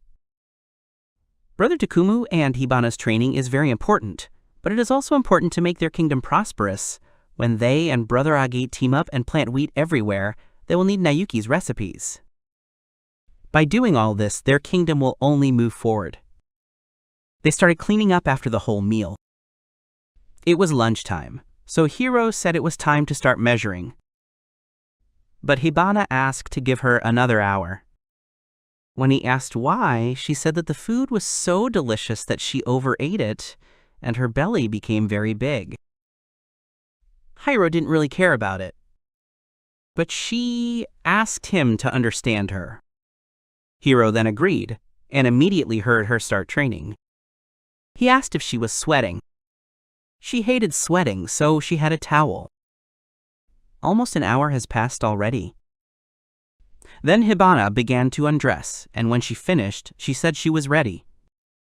And she approached Hiro, thanking him for waiting. She stood in front of him naked and asked if they could start already. Hiro looked at her and asked her to stand there, and he said that he would try to do everything faster. She felt quite ashamed standing like that. He started and touched her back. She squealed loudly. When he asked if everything was okay, she said his hands were cold. But Hiro said that it was more like her skin on her back that was hot. At sea, it was more open. He felt strange. When she's so modest. Then he shook his head and realized that this couldn't be done, it would be rude to Hibana, and he forced himself not to think about it and to concentrate. He sent a charge of electricity through her body once more. She still couldn't get used to the electric shock. Hiro told her to be patient for a little while. It was amazing. She develops her body perfectly. She had talent. Hibana was surprised that he could understand all this just from the electric current. If they succeed now, the difference with Takumu's brother will be minimal. Then it will be her part of the work. She will definitely get stronger within a week. Even with his weapon, her efforts won't be able to become as monstrously strong as Takumu, but together they can handle it. Hibana noted that it would be a bit wasteful if she was the only one using his weapons, and he said that in the future, he and his brother Takumu planned to supply his army with his weapons. It turns out he will do the same with men. It was good that he would make weapons for everyone. It turns out he would also make personal weapons for everyone. If they get a bad weapon, their army will be on par with the Golden Knights of the Duchy of Kinar. And if they make weapons better, then that will be their goal. If they don't win as easily as Takumu's brother without alchemy equipment, it'll be bad. It was cool that Hiro said that, but it still makes sense. She apologized for complaining earlier and will do everything in the best possible way. That was a good answer. She would do anything for Princess Nayuki's pasta. Delicious food gives a lot of energy, there was still a little left, and he asked her not to move. After a while, he became very tired. She thanked him and asked if he was very tired, and he thought that in a way he was. But that was all for today, so she can go to her room. And he himself wants to bring the work to perfection. She said that when he saw her naked, she was very worried and felt strange. After these words, she left. Hiro began to think about what she would order him to do. The next day, a tunnel in the vicinity of the Devil's Forest. They keep digging and digging, but there is still no end in sight. The distance is still small, but it will be even more difficult further on, said Hiro, and drainage and ventilation equipment needs to be prepared along the way. And he said that now they should have lunch. The food looked very tasty. For lunch, they have pasta prepared by Nayuki. She explained that you shouldn't forget to season the sauce to make it easier to snack on the street. They definitely won't take up much space. Then you need to wrap the minced meat with the finished noodles, and she added a little salt to the minced meat and made small cutlets. Princess Nayuki really loves learning new things. Hibana tried it. It was delicious. This salty taste is simply heaven for a tired body. They just started digging the tunnel yesterday. All they've been doing since early morning is digging this tunnel. Well, what can you do? If they have important things to do during the day, he will have a meeting with Prince Agata, and Hibana will be training with Takumu. And from today on, only she and Prince Takumu would be training, and she thought that she needed to show the soldiers how to become stronger. Hiro remembered that he would be busy today, so he wouldn't be able to see their training. But he wants her to describe in detail how she felt after the workout. And then he gave Hibana a suit. It turns out this is the same suit, but he said that it would take at least 2 days. And all because she said that she would get used to him in a day, and she also wants to clearly see her brother's movements. Then she grabbed his cheeks.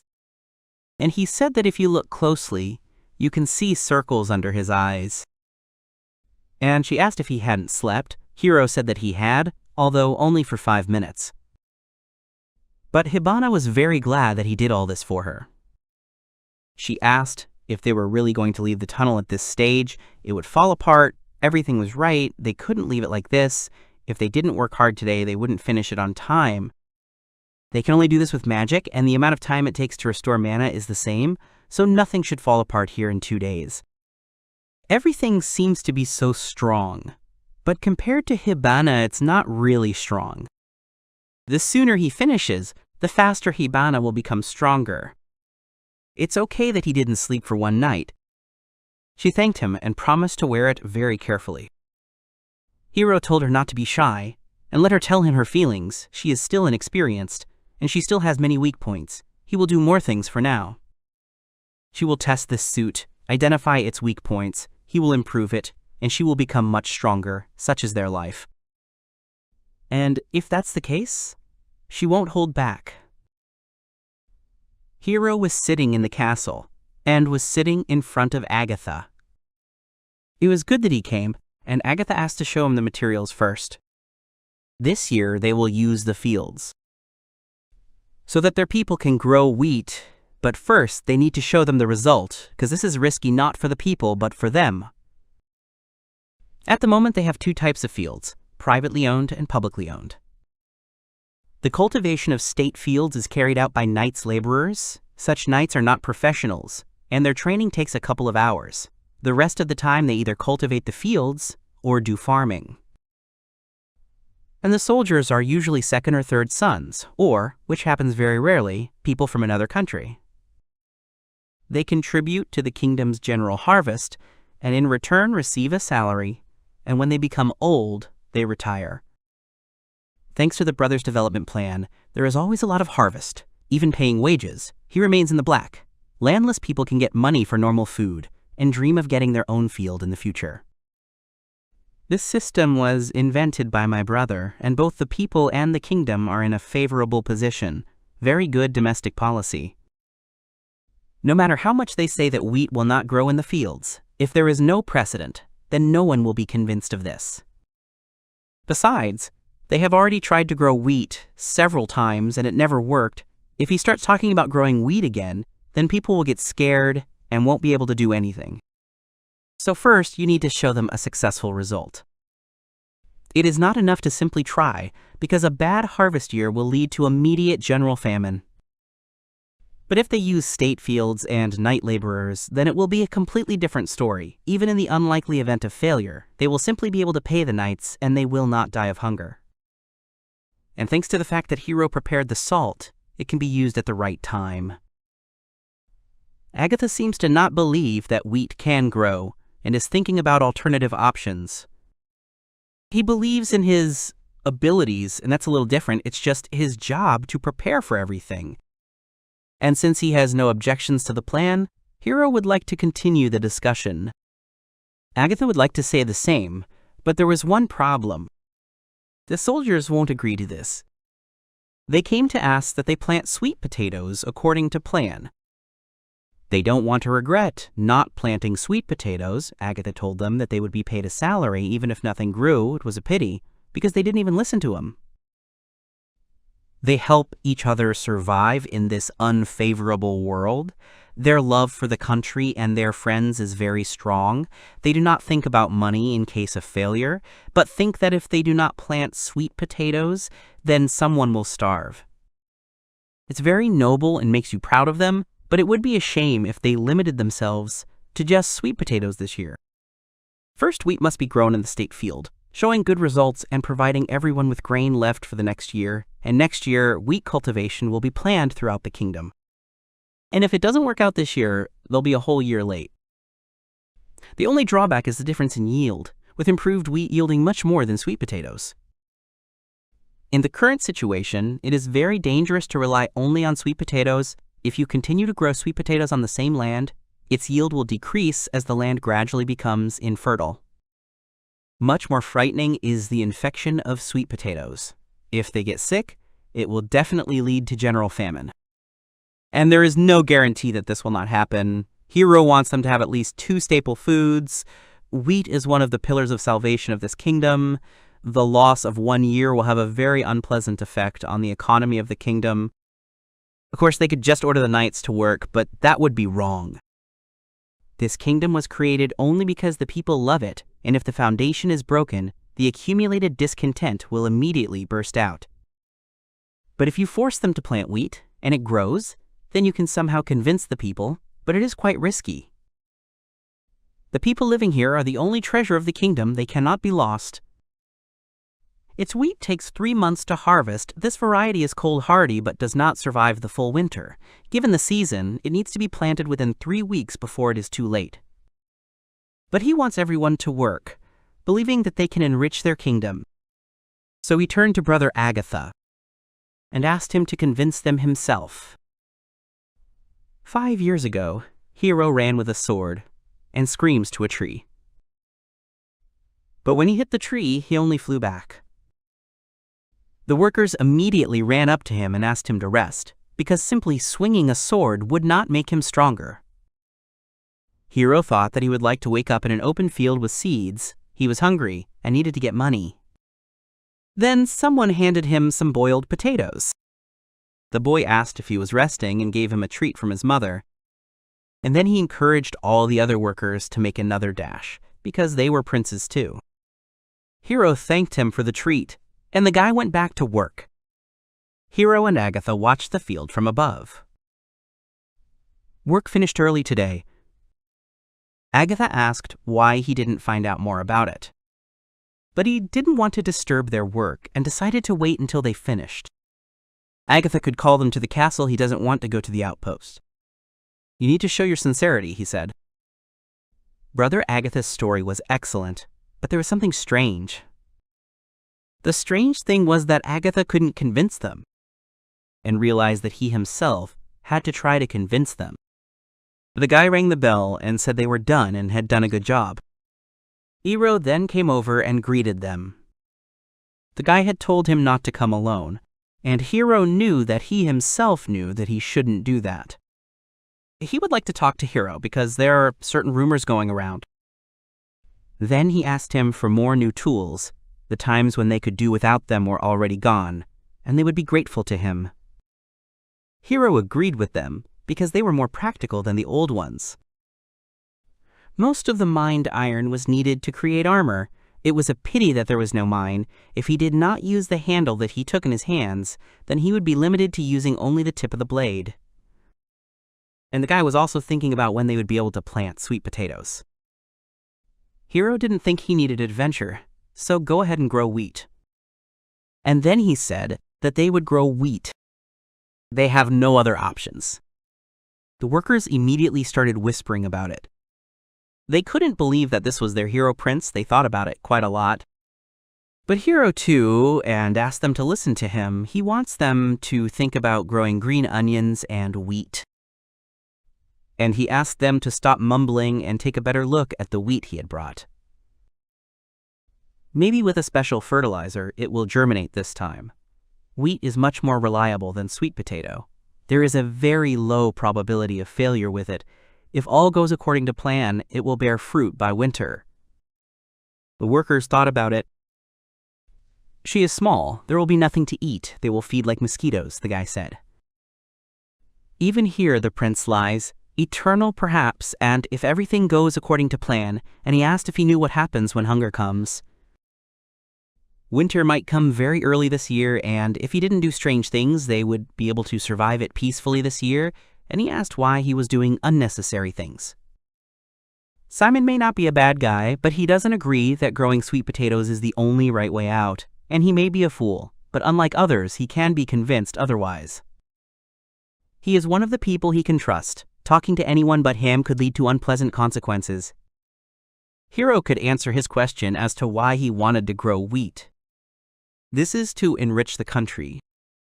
When he was told that it was still the same idea that drove him, he replied that in any case, sweet potatoes could no longer be used.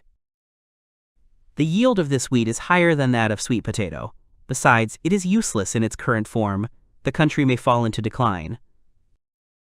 And he was terribly afraid of it, Hero said. Then he bowed and asked them to trust him. They were surprised by this trick from Hero. His request must not be what they need right now. Now he is negotiating, even if he doesn't want to do so. All his wishes and help meant only one thing. He considered them like-minded people. He doesn't want to deceive his feelings, because they are his friends. Simon asked him to stop and grow up. His father and grandfather also grew wheat, but they realized how hopeless it was. Hiro then promised that such failures would not be repeated. After thinking for a bit, Simon finally decided to believe him, because he was saying it after all. They will grow wheat, and asked him to raise his head, otherwise he looks bad. No one is going to beat him here anyway. He thanked him for it. Simon would have found this disgusting long ago. Suddenly, a complaint was heard from behind. The workers did not want to grow wheat, because the prince clearly did not understand anything about agriculture. The royal family is not starving, that's why he says so. They don't care what happens to them, and they won't let their fields be used. So Hiro definitely won't be able to convince them. If he fails to do this, he will not have the opportunity to move forward. Suddenly, Simon shouted loudly for them all to listen to him. He asked them not to say nonsense, like Hiro doesn't know how agriculture works, doesn't know about the suffering of ordinary people, and so on. Everyone around covered their ears from the volume of Simon's voice. He told them to remember who shared knowledge with them when there was a crop failure, thanks to whom it was possible to change the situation at that time. It was Hiro. He didn't have the strength of Takumu's brother. He didn't have the intelligence of Agatha's brother. He had nothing that could be of use to this country. Since Hiro doesn't know about people's suffering, he wasn't obligated to go through hard times with them, but they sweated together, gritted their teeth. They wanted to make this country a better place. And when he heard their complaints and suggested a way to make things a little better, they all hung their heads, Simon said, and asked them to look at these iron hoes they had. Hiro called himself helpless. He just wastes time trying to do anything. He's just trying to forget that he's helpless. There are no good doctors in the country, and the Hero Prince was the only one who treated them. When Simon's mother was struck down by illness, he spent 3 days and 3 nights tirelessly caring for her, and it is only thanks to him that she is now alive and well. To say that he does not care about what will happen to the people is completely stupid. It was just complacency, Hiro thought, because that was what he could do. Simon believed him, because he was a hero prince. Together they tried, together they helped. He will follow Takumu if he says that everything is fine and wheat is better than potatoes. Then they can only trust him. Everyone around stood silently and thought. Hiro knew he had to say something, but he couldn't find the words. He doesn't know what he should say. He had too many feelings and he couldn't control himself. It was the first time he had felt something like this. Then the workers approached him, and they apologized for everything they said. They understood everything, but growing wheat was still unreliable. 5 years ago, one of the men's younger brother died of hunger, and he himself was also on the verge of death. He remembered all that time. They were just afraid and thought it was too unreliable. Forgetting the good done by the Hero Prince, they reproached him and did not think about it at all. Hiro smiled at them and said that he understood what they were afraid of, but he would never let them down. The workers were delighted and decided to grow wheat. Then Hiro said that he brought something. He brought some fresh bread from the harvested potatoes. It was very tasty. If they plant wheat, they will have a lot of bread. If you can see their true feelings despite all the troubles, then everything is fine. He will not betray their expectations and faith. Before, in order not to worry, he thought about double and triple precautions, but this time he will try even harder. Hiro walked down the corridor with Agatha, and then he said he did well. Hiro said that if it were him, Agatha, he would have convinced everyone himself. After all, Hiro was able to convince them only with eloquence, and it would have been better if he had been beaten. Firstly, if the opportunity is used correctly, the loyalty of Simon, who is significant among the residents, will only grow. If so, then the rest of the residents will also ardently support Hiro, and he will become king. He didn't like how selfish it sounded, but politics includes that too. And secondly, it is incredibly important. Agatha wanted to say that he was afraid of something in Hiro. Hiro asked again if Agatha was really afraid of him. And he confirmed his words. Hiro said that he was happy with what he was doing. He had been helping different people for a long time. If you look at it from the scale of the whole country, these are insignificant things. However, when taken together, it becomes a huge force. The people's trust, that's what. People believe in what he tells them and they will follow him. Trust is not gained in one day. It is an unshakable treasure and also the most powerful weapon. If Hiro becomes king, he should remember well that the complacency he spoke of has turned into trust. If he has it, this country can change. Everything he has done up until now has not been in vain. Not in vain. Probably all this time, Hiro wanted to hear exactly these words for them to be said to him. Agatha did all this in order to understand what weapon he had before becoming king. Alchemy is nothing more than a tool. Therefore, in order to change the country, he must think about more. What scared him was the trust that Hiro could gain, and Agatha said to never forget that. If he forgets, then he will not forgive him and will take over this country. Brother Agatha noticed him. Now Hiro is in his debt. These two want to be themselves, without being ashamed of anything. To be worthy of gaining the trust of these people, he too will remain himself. And he will certainly be able to change the country if he loves it. In the field, Hiro walked around and handed out leaflets to all the workers. They were confused about what was written on it. From the next day, they began to plant wheat in all the fields. He took charge of sowing wheat to ensure the correct technique and effective fertilization of the soil. This year, he is leading the process, but from next year, he will train people from the village so that they can replace him. Explaining everything once will not be enough, so he distributes instructions. Simon rang the bell and said that the work was finished for the day. They all tried hard, and some of them even planned to pray for success. Hiro said that cold weather spoils wheat, but it can grow well in low temperatures. The workers were surprised that Hiro understood everything. Simon asked if he didn't have to go back to the castle. Hiro admitted that he currently leads a rather hectic life. However, a sense of completion has emerged. The tunnel continues to be built little by little, and the wheat crops are increasing. Before winter comes, beautiful ears of grain will surely appear in the fields. Everyone was happy that they would be able to grow a lot of tasty wheat. When the wheat sprouts, the whole country will be filled with smiles. Hiro couldn't wait for that day. Hiro was sitting in his office, and it was already time for dinner. Then Hibana knocked on his door and entered his office. Before she could even enter, she immediately collapsed on the floor. Hiro jumped up and asked if she was okay. She apparently lost consciousness for a while from fatigue. Hibana was badly beaten again, but this time she was able to hook Takuma. Hiro began to apply an ointment that would immediately make her feel better. She was in pain, so she asked to be more gentle. Hiro finished with her back and told her to apply it to the front herself. She asked if the front also needed to be smeared, and he replied that this could only be done after the wedding.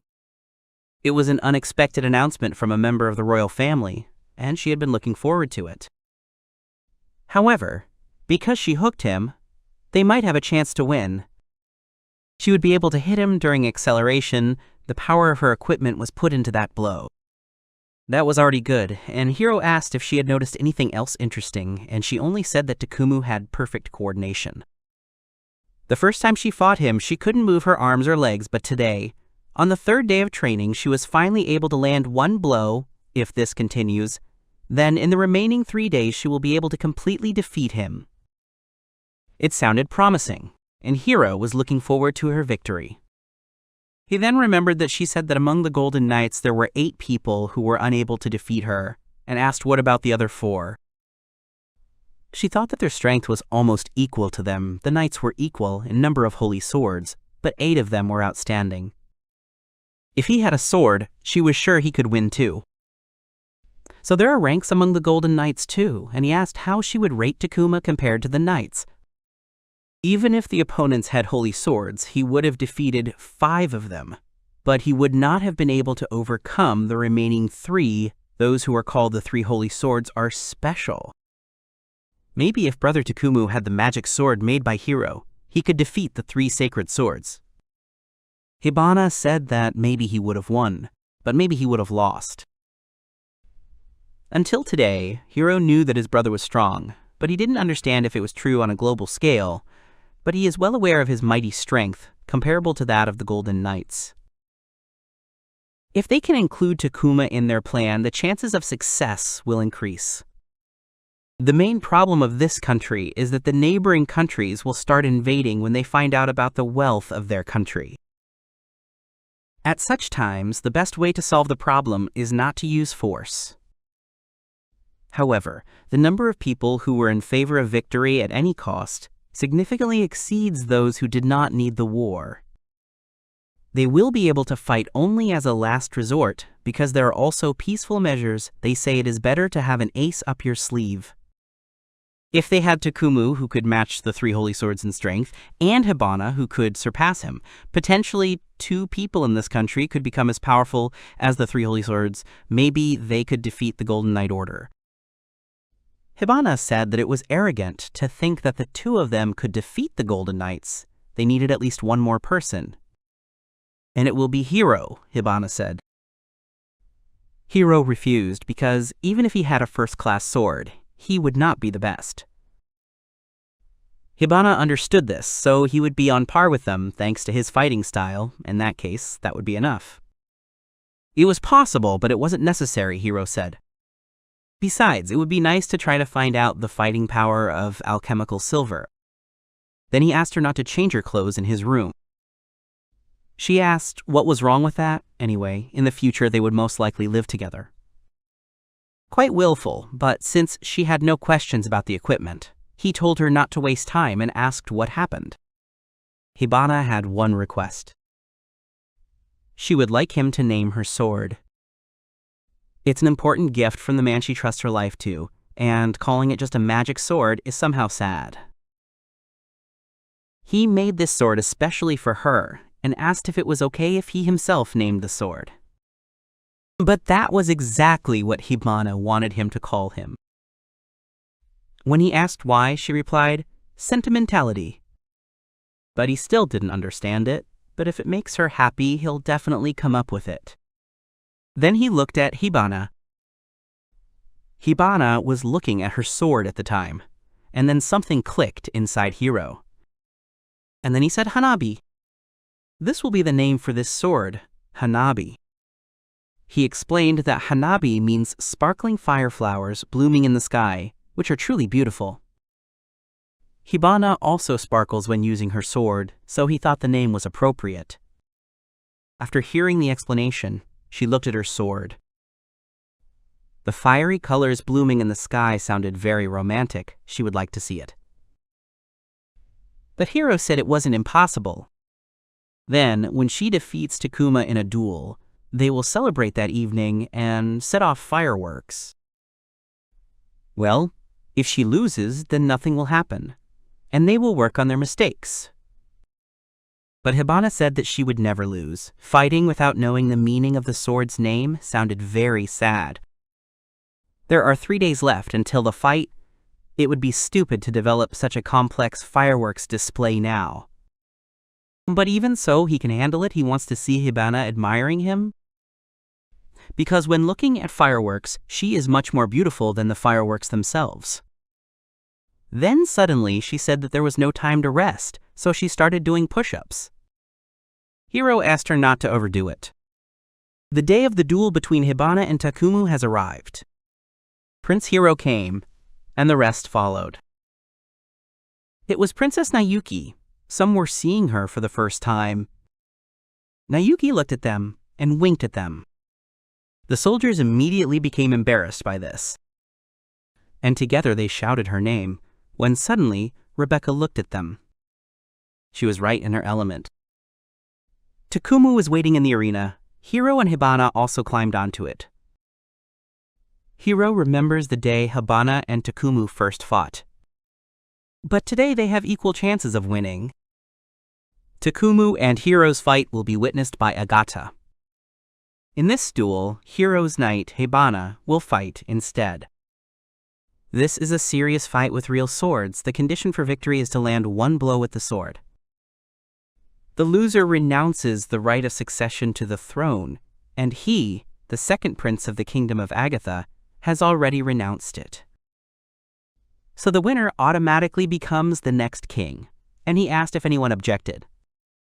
Hiro didn't mind, and Takumu had no objections either. He then entrusted his fate to his sword, and Hiro entrusted his fate to the sword that is his knight. The preparations were complete, and he asked if his brother was ready. He said to wait a second. He asked Hiro and his knight to win this duel.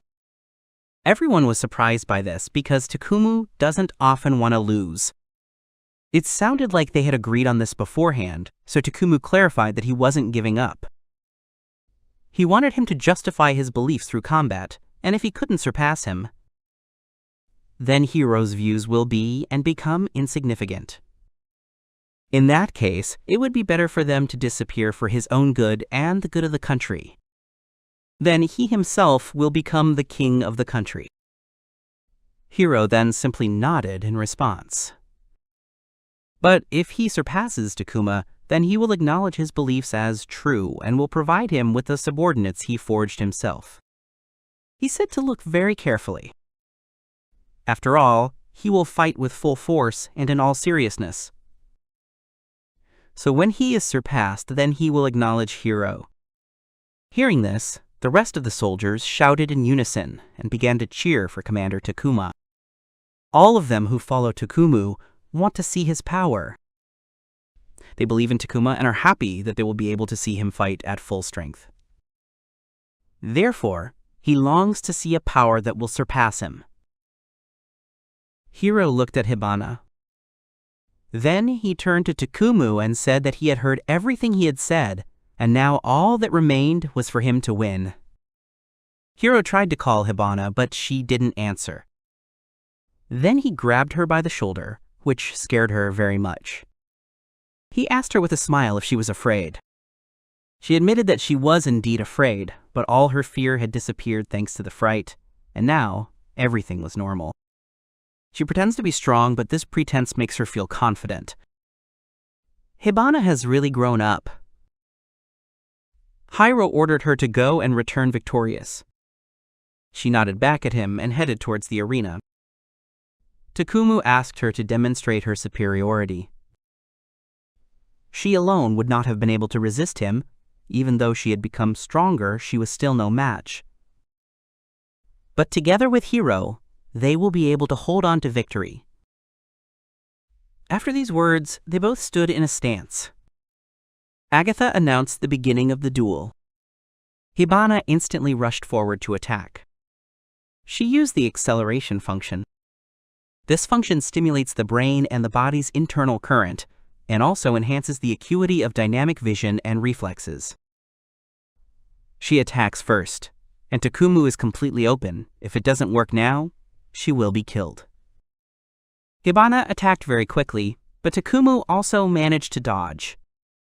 Previously, she was only able to hook her brother, but now she sees all his movements.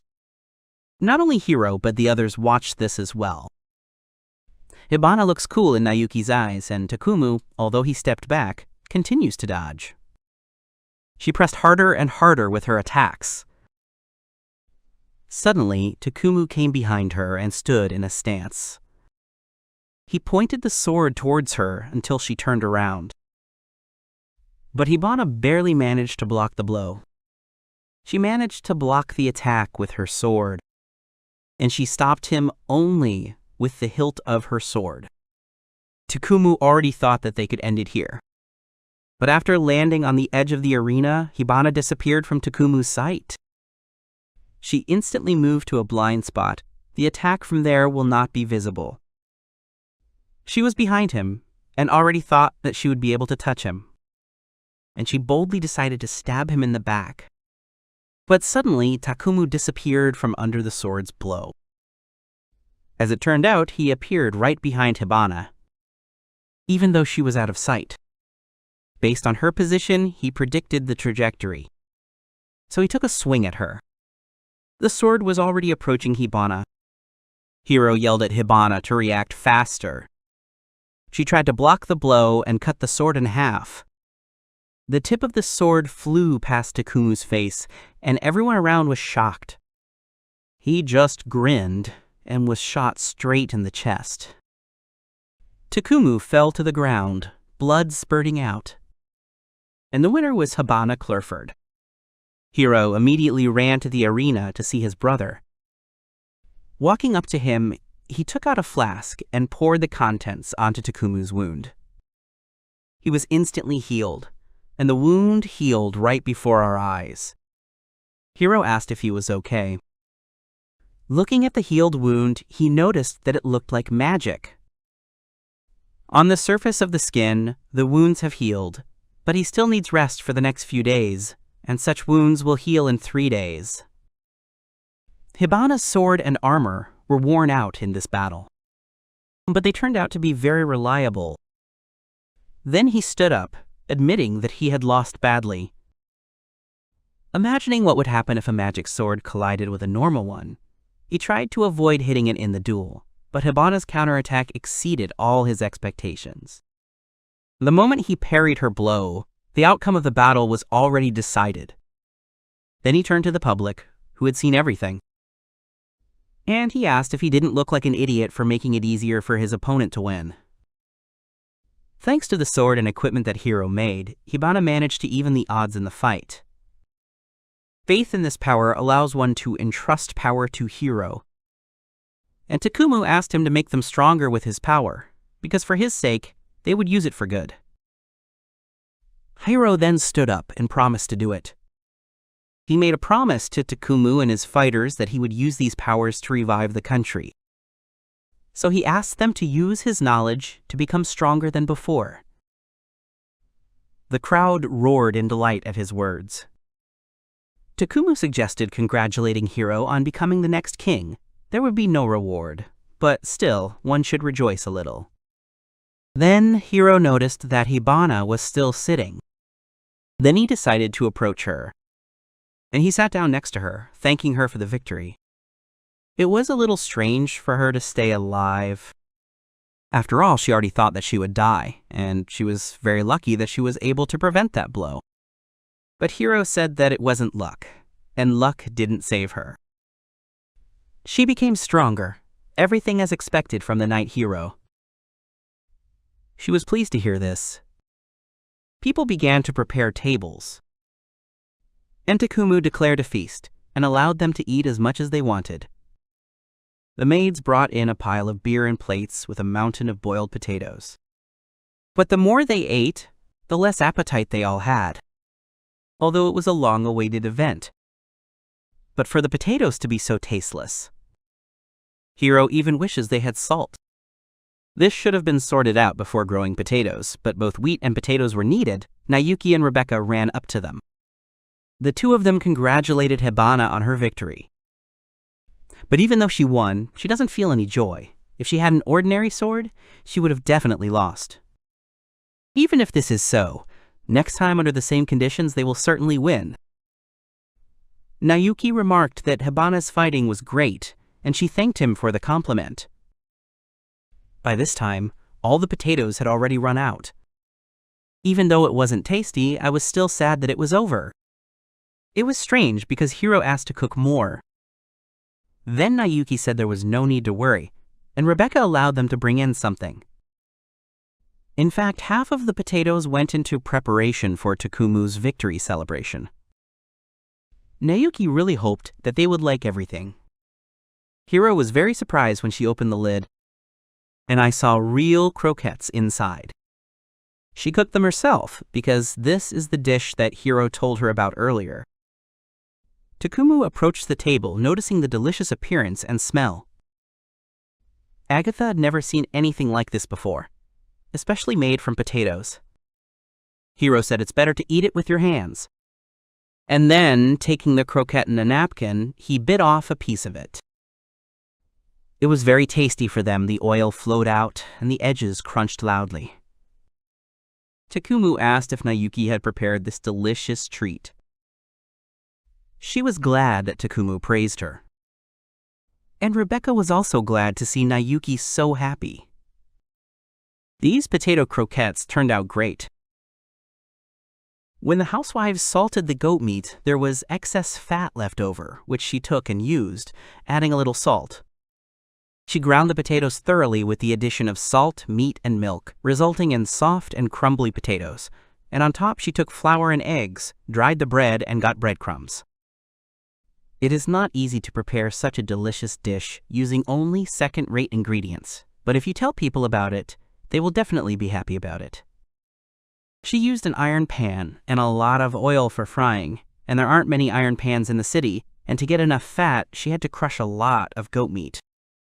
And she admitted that this is a good way even without frying.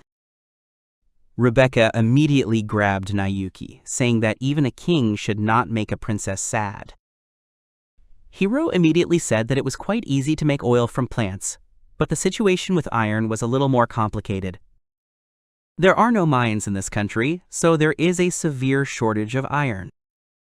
However, from now on it will certainly be enriched. Even in order to prepare for war, a lot of iron will be needed. An easy way to obtain it is to import it from neighboring countries, but if they encounter resistance when purchasing large quantities of iron, they risk falling under the hot hand of other countries who will consider them hostile because of such purchases. And in the event of a war being unleashed, he would first of all like to secretly obtain a lot of iron. While he was thinking, Nayuki asked him to stop worrying. He apologized and said it wasn't because of the dish, but because of the iron requirement. And he promised that they would get it in the near future. And then, iron pots and knives will finally appear in people's homes. Hiro seemed to be planning something impossible. Today, Hiro became king, so Agatha asked him not to upset both him and Takuma. Clinking glasses, he made a promise to Agatha, and they continued their feast. However, Nayuki really surprised everyone by being able to cook such a complex dish. Not only does she have a sufficient amount of knowledge, she also has the necessary level of expressiveness. You can immediately see that she is a bookworm. She tries to help them as best she can, and Hiro asked if she should leave the country's political issues. But Agatha immediately said that she was against it. Hiro understood him because he was also against attracting public attention to her. For her own sake, he does not want to use his sister, but he wondered if it was right to let her do only cooking. Then Nayuki herself ran up to them. And she shared that she had already talked enough and was pretty tired, so she decided to return to her place. Suddenly, she stepped backwards right onto the glass on the floor. She slipped on it. Hiro and Agatha immediately reached out to her with their hands. And at the same time, they caught her, preventing her fall. They looked at each other in surprise. And then they all burst out laughing.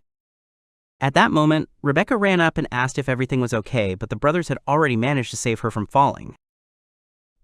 It was a bit of a strange feeling, even though they hadn't been on good terms before. It was a lot of fun spending time together. Hiro agreed with this. Even though Nayuki had been their go-between before, they almost never got together. Nayuki then pouted, saying that they had too bad a relationship and she always tried to get along with both of them so that they could become the same. He apologized for this, because she constantly had to be a bridge between them. Agatha then said that he was going to go back to the castle, because he still had work to do. But Hiro asked both Agatha and Nayuki to wait a little longer, because he wanted to show them something interesting. They became really curious about what he had cooked up. Hiro then stood in the arena and called out to all the people. And he announced that he had prepared something in honor of today's battle between Hibana and Takumu. And he asked them to look towards the flag. Then he went backstage, grabbed the chain, and ran the current through it. Suddenly, the cannons behind the scenes loaded and fired into the sky. And shells flew across the dark sky. They exploded in a big, beautiful fireworks display. Everyone saw this, from the people at the feast to the simple peasants. The fireworks were visible even beyond the kingdom's borders. The fiery flowers blooming in the sky that Hibana spoke of were fireworks. It was very beautiful. The people were all in awe when the sky began to shine. Takumu was also surprised that he did it. Agatha had never seen anything like it before, and Nayuki would like to see it again. The guards still sat stunned by the fireworks. There was a pleasant atmosphere all around. If people didn't like the fireworks, it would have been a waste of time, but now it didn't matter. It was clear that people were happy. Hibana approached Hiro and said that the fireworks were incredibly beautiful and that she would never forget them. Hiro admitted that it was quite difficult to make, so he's glad everyone liked it. So Hibana's sword was named after something so beautiful. But the owner of this same sword is as beautiful as the fireworks themselves. She was very happy about it. However, she considered herself unworthy of this name, for now. And so she will continue to try so that one day he will show her an even more beautiful fireworks display. Hiro will be looking forward to this. Hibana then remembered how he said that if he got the wheat, he would hold a harvest festival, and at the harvest festival, he was going to announce his coronation. For the first time in the history of this land, such a feast will be organized on it, that bread, ale, and seafood will be placed in rows on the tables. The holiday will definitely be a great success, and there will be a lot of fireworks. Such a celebration will definitely please everyone. It sounds too sweet, but Hiro had to do it. By the time the festival comes, they will have a lot of millet.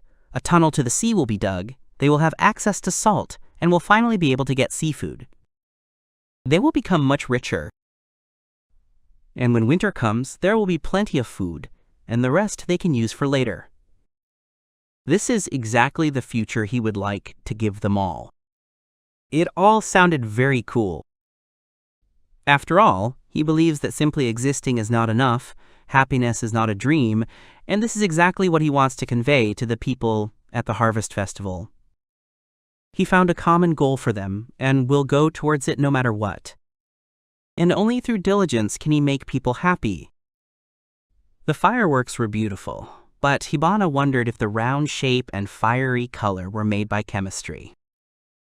Hiro replied that it was chemistry and nothing more. The shape was regulated by a large circle, in which there were already small powder balls, and by igniting special metals, they could extract a fiery color. He went all out with the fireworks, but he's going to go even further for the Harvest Festival. It is quite possible to survive the winter, but due to the lack of food, the Harvest Festival has not been held for 20 years. Hibana said that it would be okay, since she would also try her best if she could enjoy his fireworks again. Hiro asked if she was still full, to which she replied that not at all, she was always hungry, and remarked that Princess Nayuki's croquettes were delicious. Then he asked her what she thought about dessert. She immediately lit up when she heard about dessert. There was nothing but wheat around. It was an experimental farm. Hibana wondered what could be made from wheat. But he replied that there was more to it than just wheat. And he asked her to come to the door. In the distance, she saw large glass buildings. They looked quite strange, but if you go inside, you can be even more surprised. They went inside and saw big fruits. It was a fruit called melon. They smelled so sweet that it made your head spin. This is a fruit from the Far East and is quite difficult to obtain here, although melons are not very expensive. But he managed to obtain their seeds only in a unique way. She asked what other method. It sounds very suspicious. Then she took a breath of air and her mouth started to water from the smell alone. Apparently these fruits are very expensive because this is the first time in her life that she has smelled such a sweet smell. Then her stomach began to rumble. There is no choice after all, and sweets are not something that can be enjoyed regularly in their country. She wanted to try it as soon as possible and asked if it was possible. Hiro replied that she could choose any one, so she decided to take the biggest one. But then I noticed that there was no land in this field. Even though there was none, you could grow fruit here too. Hiro explained that it was called hydroponics. Basically, cultivation is done with water and fertilizers. In agriculture, anything can only be grown thanks to fertile soil, so she got the impression that there were no other ways. And when she asked why they couldn't be seen from the outside, he replied that it was just a precaution. Hydroponic equipment is too complicated to manufacture, so people might say something like, "He did it with alchemy." Hiro sometimes withdraws into himself. Before growing them, he thought that this was a good way to attract foreign capital, and it would be great to use them as gifts for some significant dates. Hibana was happy that thanks to Hiro she could try such a delicious thing, and she wouldn't tell anyone about it. And she chose the sweetest looking one. Here it is, the Knight's Sixth Sense. After smelling it, it smelled very good, and she asked if Hiro would be there too. Suddenly he asked, "Isn't one enough for two?" And he suggested eating it entirely. She happily agreed to this. Then Hiro took a knife and divided the melon first in half. Having taken out the seeds, I divided them into 4 parts. And now the melon could be eaten without any problems. When cut, the sweet aroma of the melon became even stronger. Hiro told her to take the piece in her hands and bite it boldly. She took one and prepared to take a bite. And finally she bit into the melon and immediately howled from its taste. The taste was very rich and sweet, and also very juicy, and every time you bite into it, sweet juice comes out. And in my mouth it was soft and seemed to melt, while the outer side was solid. Hiro said not to eat it because it's the peel. Even after some time, there is still a lot of it left. They continued eating and finishing the melon, and finally they ate it all. It was incredibly delicious, and she described it as truly a fruit of paradise. And she added that now she had never been so glad that she followed him. It was a little painful to hear it. She would like others to try this delicious treat too, but Hiro would be uneasy if people found out about them. He thought about using the yo as a reward. He would give it if someone achieved greatness, either in war or in cultivating the land, as if that was a good motivation. But personally, Hibana would be ready to kill for this melon. Hiro asked her not to joke like that. But she really did find it very tasty. It was the first time she had tried anything like it in her life. Today, she saw the most beautiful thing in human life, and also tasted something most delicious. He thought that sometimes it wouldn't hurt, and decided to give it to her as a reward. Then she must try hard for such a reward. Then she smelled something from far away, and she asked what that smell was, pointing towards the building. Hiro replied there was actually something special there. Opening the door, he saw a lot of barrels inside. Now is the perfect time to open it up and taste the inside. The smell was pleasant, very similar to alcohol. And so it was a cellar with melon liqueur. Having grown a large amount of melon, he could not eat it all by himself, and even what was left could not be used entirely for fertilizer. So he thought and decided that he could try to make melon tincture, and no matter how delicious it was, he could not show it to the people. Now, Hibana was even surprised that he initially wanted to throw away all this deliciousness. She understood everything, of course, but it was still a pity. She liked this melon too much. The tincture can be stored in the cellar every year, and when he has no doubts about its taste, he can finally present it to the people. Hibana was going to wait for that day to come. And then she asked if she could taste the tincture itself. Hiro was right on target. But he said that if she didn't like it, she didn't have to drink it, because he adjusted this tincture to his taste. Only Hibana was determined to try it. When she tasted it, she felt a wonderful concentrated taste of melon. To make the tincture, the melon had to be crushed and left to ferment for some time. Not only was it sweet, it was the first time in her life that she had tried sweet alcohol, and she could drink a lot of it. Making sweet alcohol is inherently problematic, as all sweetness is lost in the process of converting sugar into alcohol. But If the melon has a high sugar concentration, the yeast fermentation can be stopped to keep the alcohol sweet. And it turns out he made not just a sweet, but a complex sweet tincture. She could not wait until she could drink her fill of sweet alcohol. And she asked if she could have another mug. He allowed her to drink if she liked, that's what he said then, without attaching much importance to his words. She continued drinking. They clinked glasses with each mug, and so they drank a lot of alcohol. Hiro never even thought that this would lead to a major disaster. Hibana plopped down on Hiro and looked at his eyes, saying how beautiful they were. He never thought he would drink a whole mug. She noticed that his skin was also very warm. The liquor is sweet and easy to drink, and much stronger than ale, due to the large amount of sugar being converted into alcohol, something he hadn't noticed before. No matter how much she drank, it was still too much, and he asked if she could go and sleep it off. Hibana thought for a moment and looked at him. And then she touched his lips with her fingers. She wanted to ask for a very long time. Why doesn't he touch her? She told him that she loved him and was completely open with him. Hiro asked if she meant the time when she changed clothes in front of him. He thought she didn't perceive him as the opposite sex.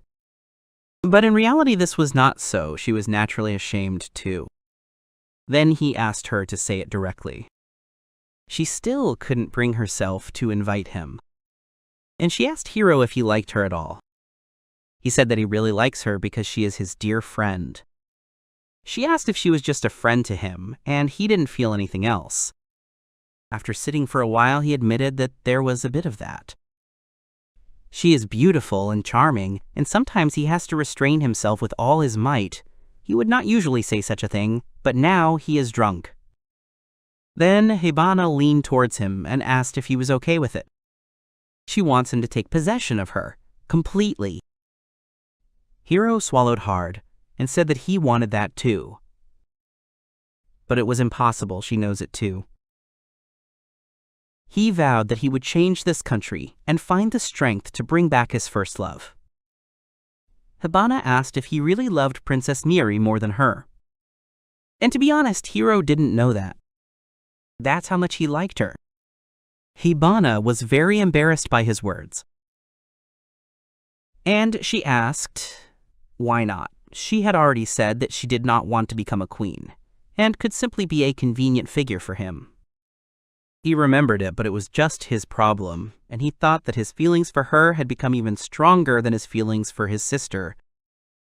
He was afraid that if he fell in love with someone else, the memory of his own sister would disappear inside him.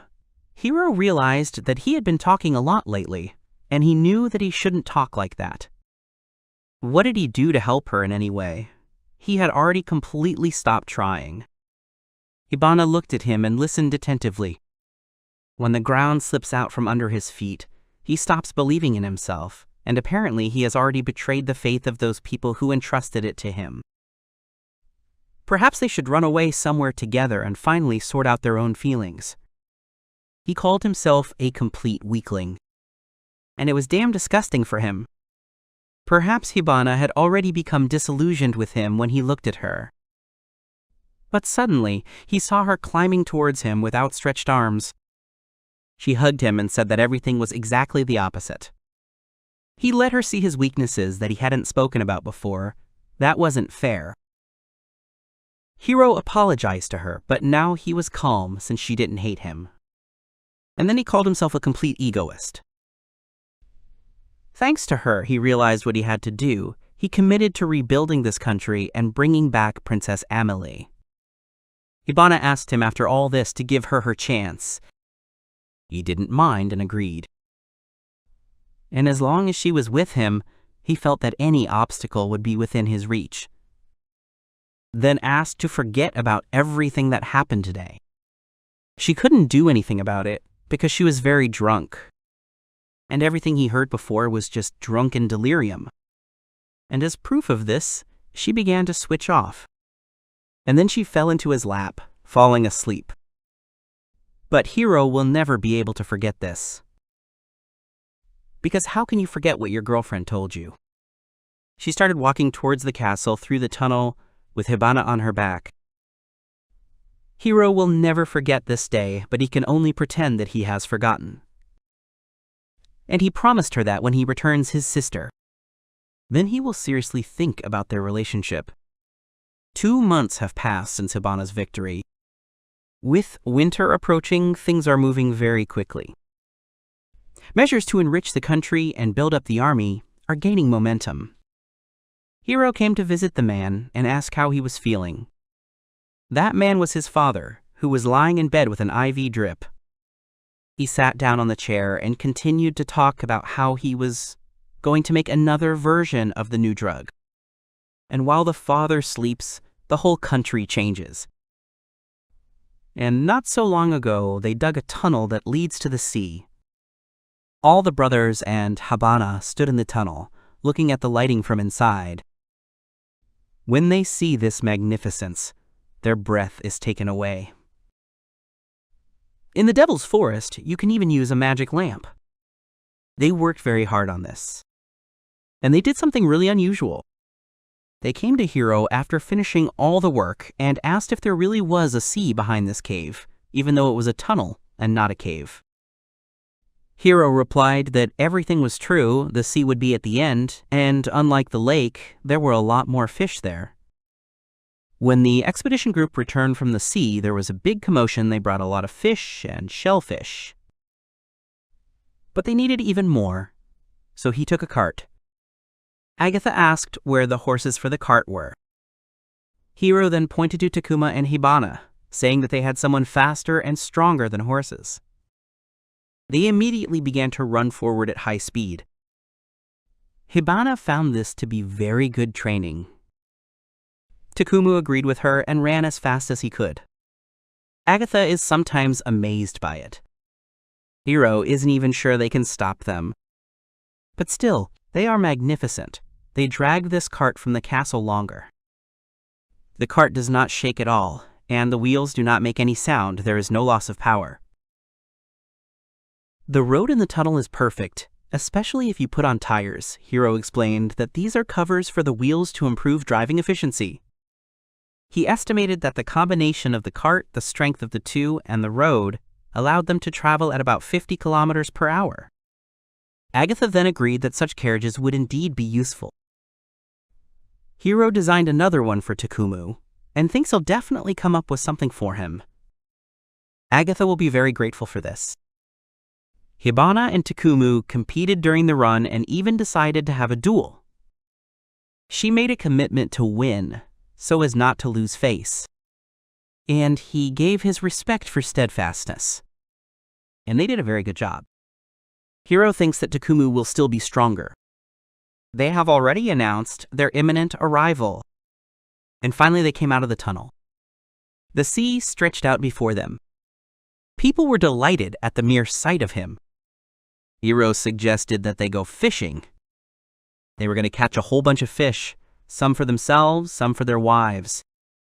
And all the people sat down, preparing for fishing. Everyone was very happy.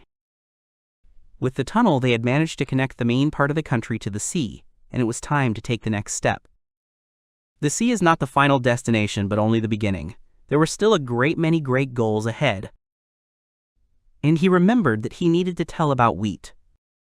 The whole people also worked in the field. And finally, wheat appeared in Cardosa. It's time to reap the harvest. She asked how he managed to gather so many people. He replied that they had already collected all the potatoes, and this time, the long-awaited wheat. When Hibana asked what the device was, he explained that it was called a human-powered combine. And what about the wheelbarrow with the blade sticking out of the end? People power it, and it helps them harvest, so at this rate they're going to set new harvest records. He's just glad they have wheat now, and he also built a threshing machine and a water wheel. But he probably overdid it, and Agatha doesn't like it. He scolded Hiro for making up too much, and asked what if another country noticed all this. Hiro apologized, but Takumu just laughed, because it was only thanks to him that they had a large harvest. And this means only one thing.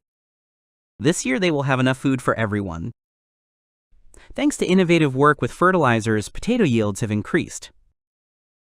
And since they caught a lot of fish, they consume less potatoes, and thanks to the salt, they can pickle their food. And now they grow a lot more wheat. Luckily, everything worked out for them. The issue of cutting food costs is a thing of the past. When they distribute the food among the people, there will be a lot left over, and they use it for two purposes. The first is supplies in case of war. Neighboring countries will attack in the spring, so more food supplies are needed. They buy salt from their neighbors, and it cannot be that they will not understand that the situation in their country has improved, but it is only a matter of time. It takes time to gather troops and supplies. To invade Cardosa, you have to cross the mountains, and in winter there is too much snow to even approach them. So it is obvious that they will most likely start the invasion in the spring. By spring, they must gain enough strength to defeat their neighbors. So they have already started the necessary preparations, food supply being one of them. Then you need to create an army, and naturally, their army will have magic swords, but this is not enough. He wanted to ask Takuma to take up training in the winter so that he could prepare for war, and he would do so, and when the war began, they would smash everyone to smithereens. And they will return the lands and people that they took from them. Hiro agreed with Takuma. The lands that were taken from them had unique fertility and a population of over 2,000 people. Besides, he wants to help his suffering people. So Takuma could start working right now, because with the magic sword in hand, they wouldn't lose. But Agatha asked them to slow down a little. He was afraid that they might invade from the other side. Their neighbors are warlike and unfriendly, but they still have some kind of relationship with them. If they attack from here, then other countries will ask for reinforcements. But if, on the other hand, they attack them, and as soon as they win, they will be able to establish relations with their neighbors, because there will always be countries that will abandon their neighbors if there is a good reason.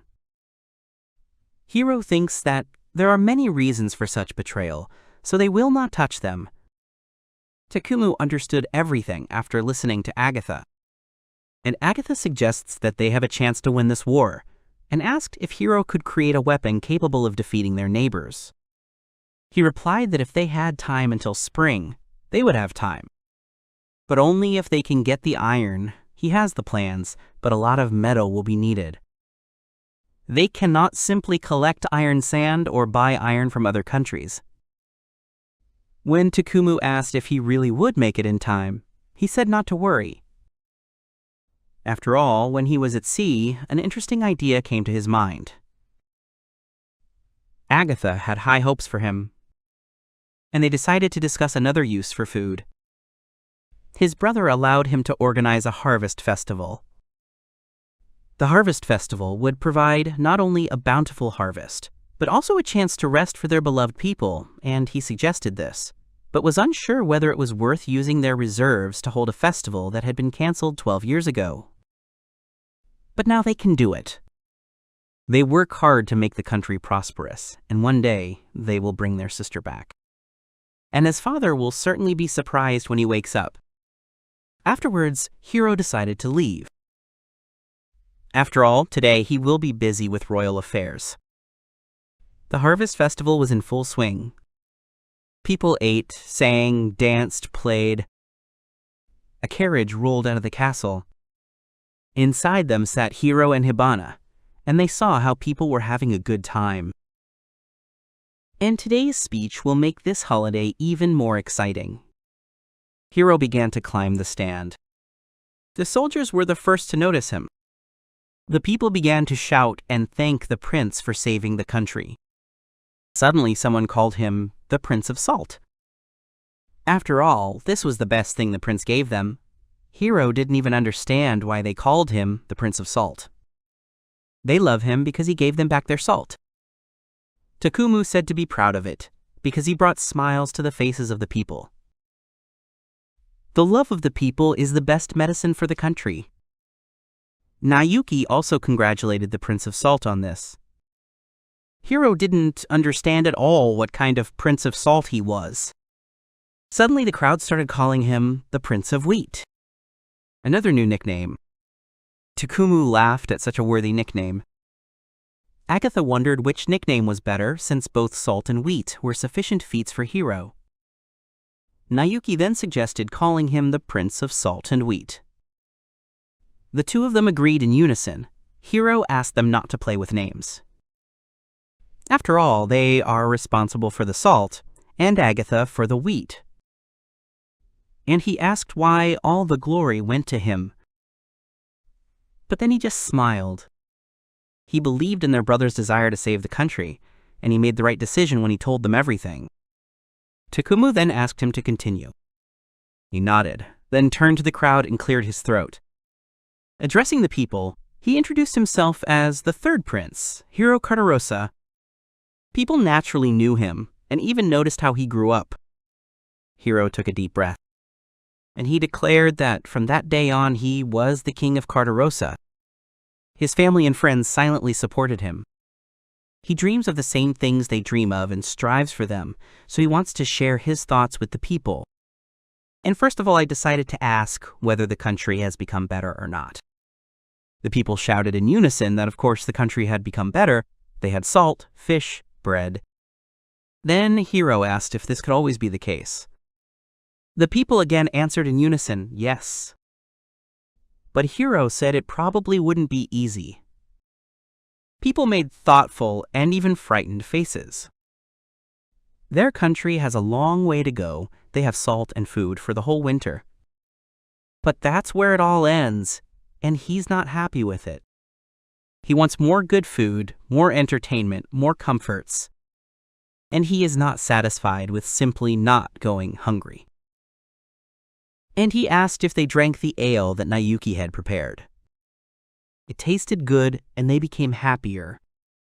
It's an extravagance they don't need if they just want to live. But this enriches the country and the heart.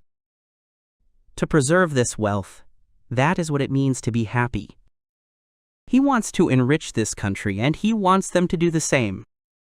And he will lead them to happiness. Hiro doesn't want to save the country. He wants a better tomorrow. And he declared to his whole nation to rise up.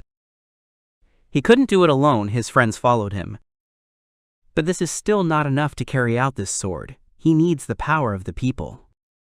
The people stood and were silent, even shaking. Suddenly they all shouted in unison, "Long live King Hiro!" He was very pleased with such a bright reaction. Instead of fearing death and hunger, they look forward and believe that tomorrow will be better. People believed in the future he described to them, and very soon they will live like this. They will be rich and happy. He promised that if they followed him, he would make the Kingdom of Cardosa prosper. This is his first promise as king. After the speech, fireworks exploded in the sky. The soldiers did a good job with the fireworks. But fireworks are just a waste. But it is a beautiful and inspiring sight. This waste is the happiness he wants to show everyone. And he hoped that everyone who saw him understood his feelings. Someone congratulated him on becoming king. It was Hibana. She said that Hiro was thinking too much for the festival again. Maybe it's because he wants to please everyone. With her, he feels like he can go anywhere. That's why he wants her to follow him and be with him. After all, his next goal is to get iron, and for it he will go to the other side of the sea. Hibana naturally agreed, since she is his sword. That night they celebrated. Full of hope, he rejoiced so much that he forgot all those years of pain. It is not enough to simply save, just as it is not enough to simply live. Now he has only learned to live, but this is only a starting point.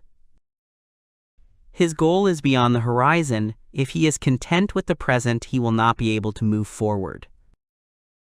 He, Hiro Cardosa, who was reborn as a prince, and he strives for the prosperity of his country,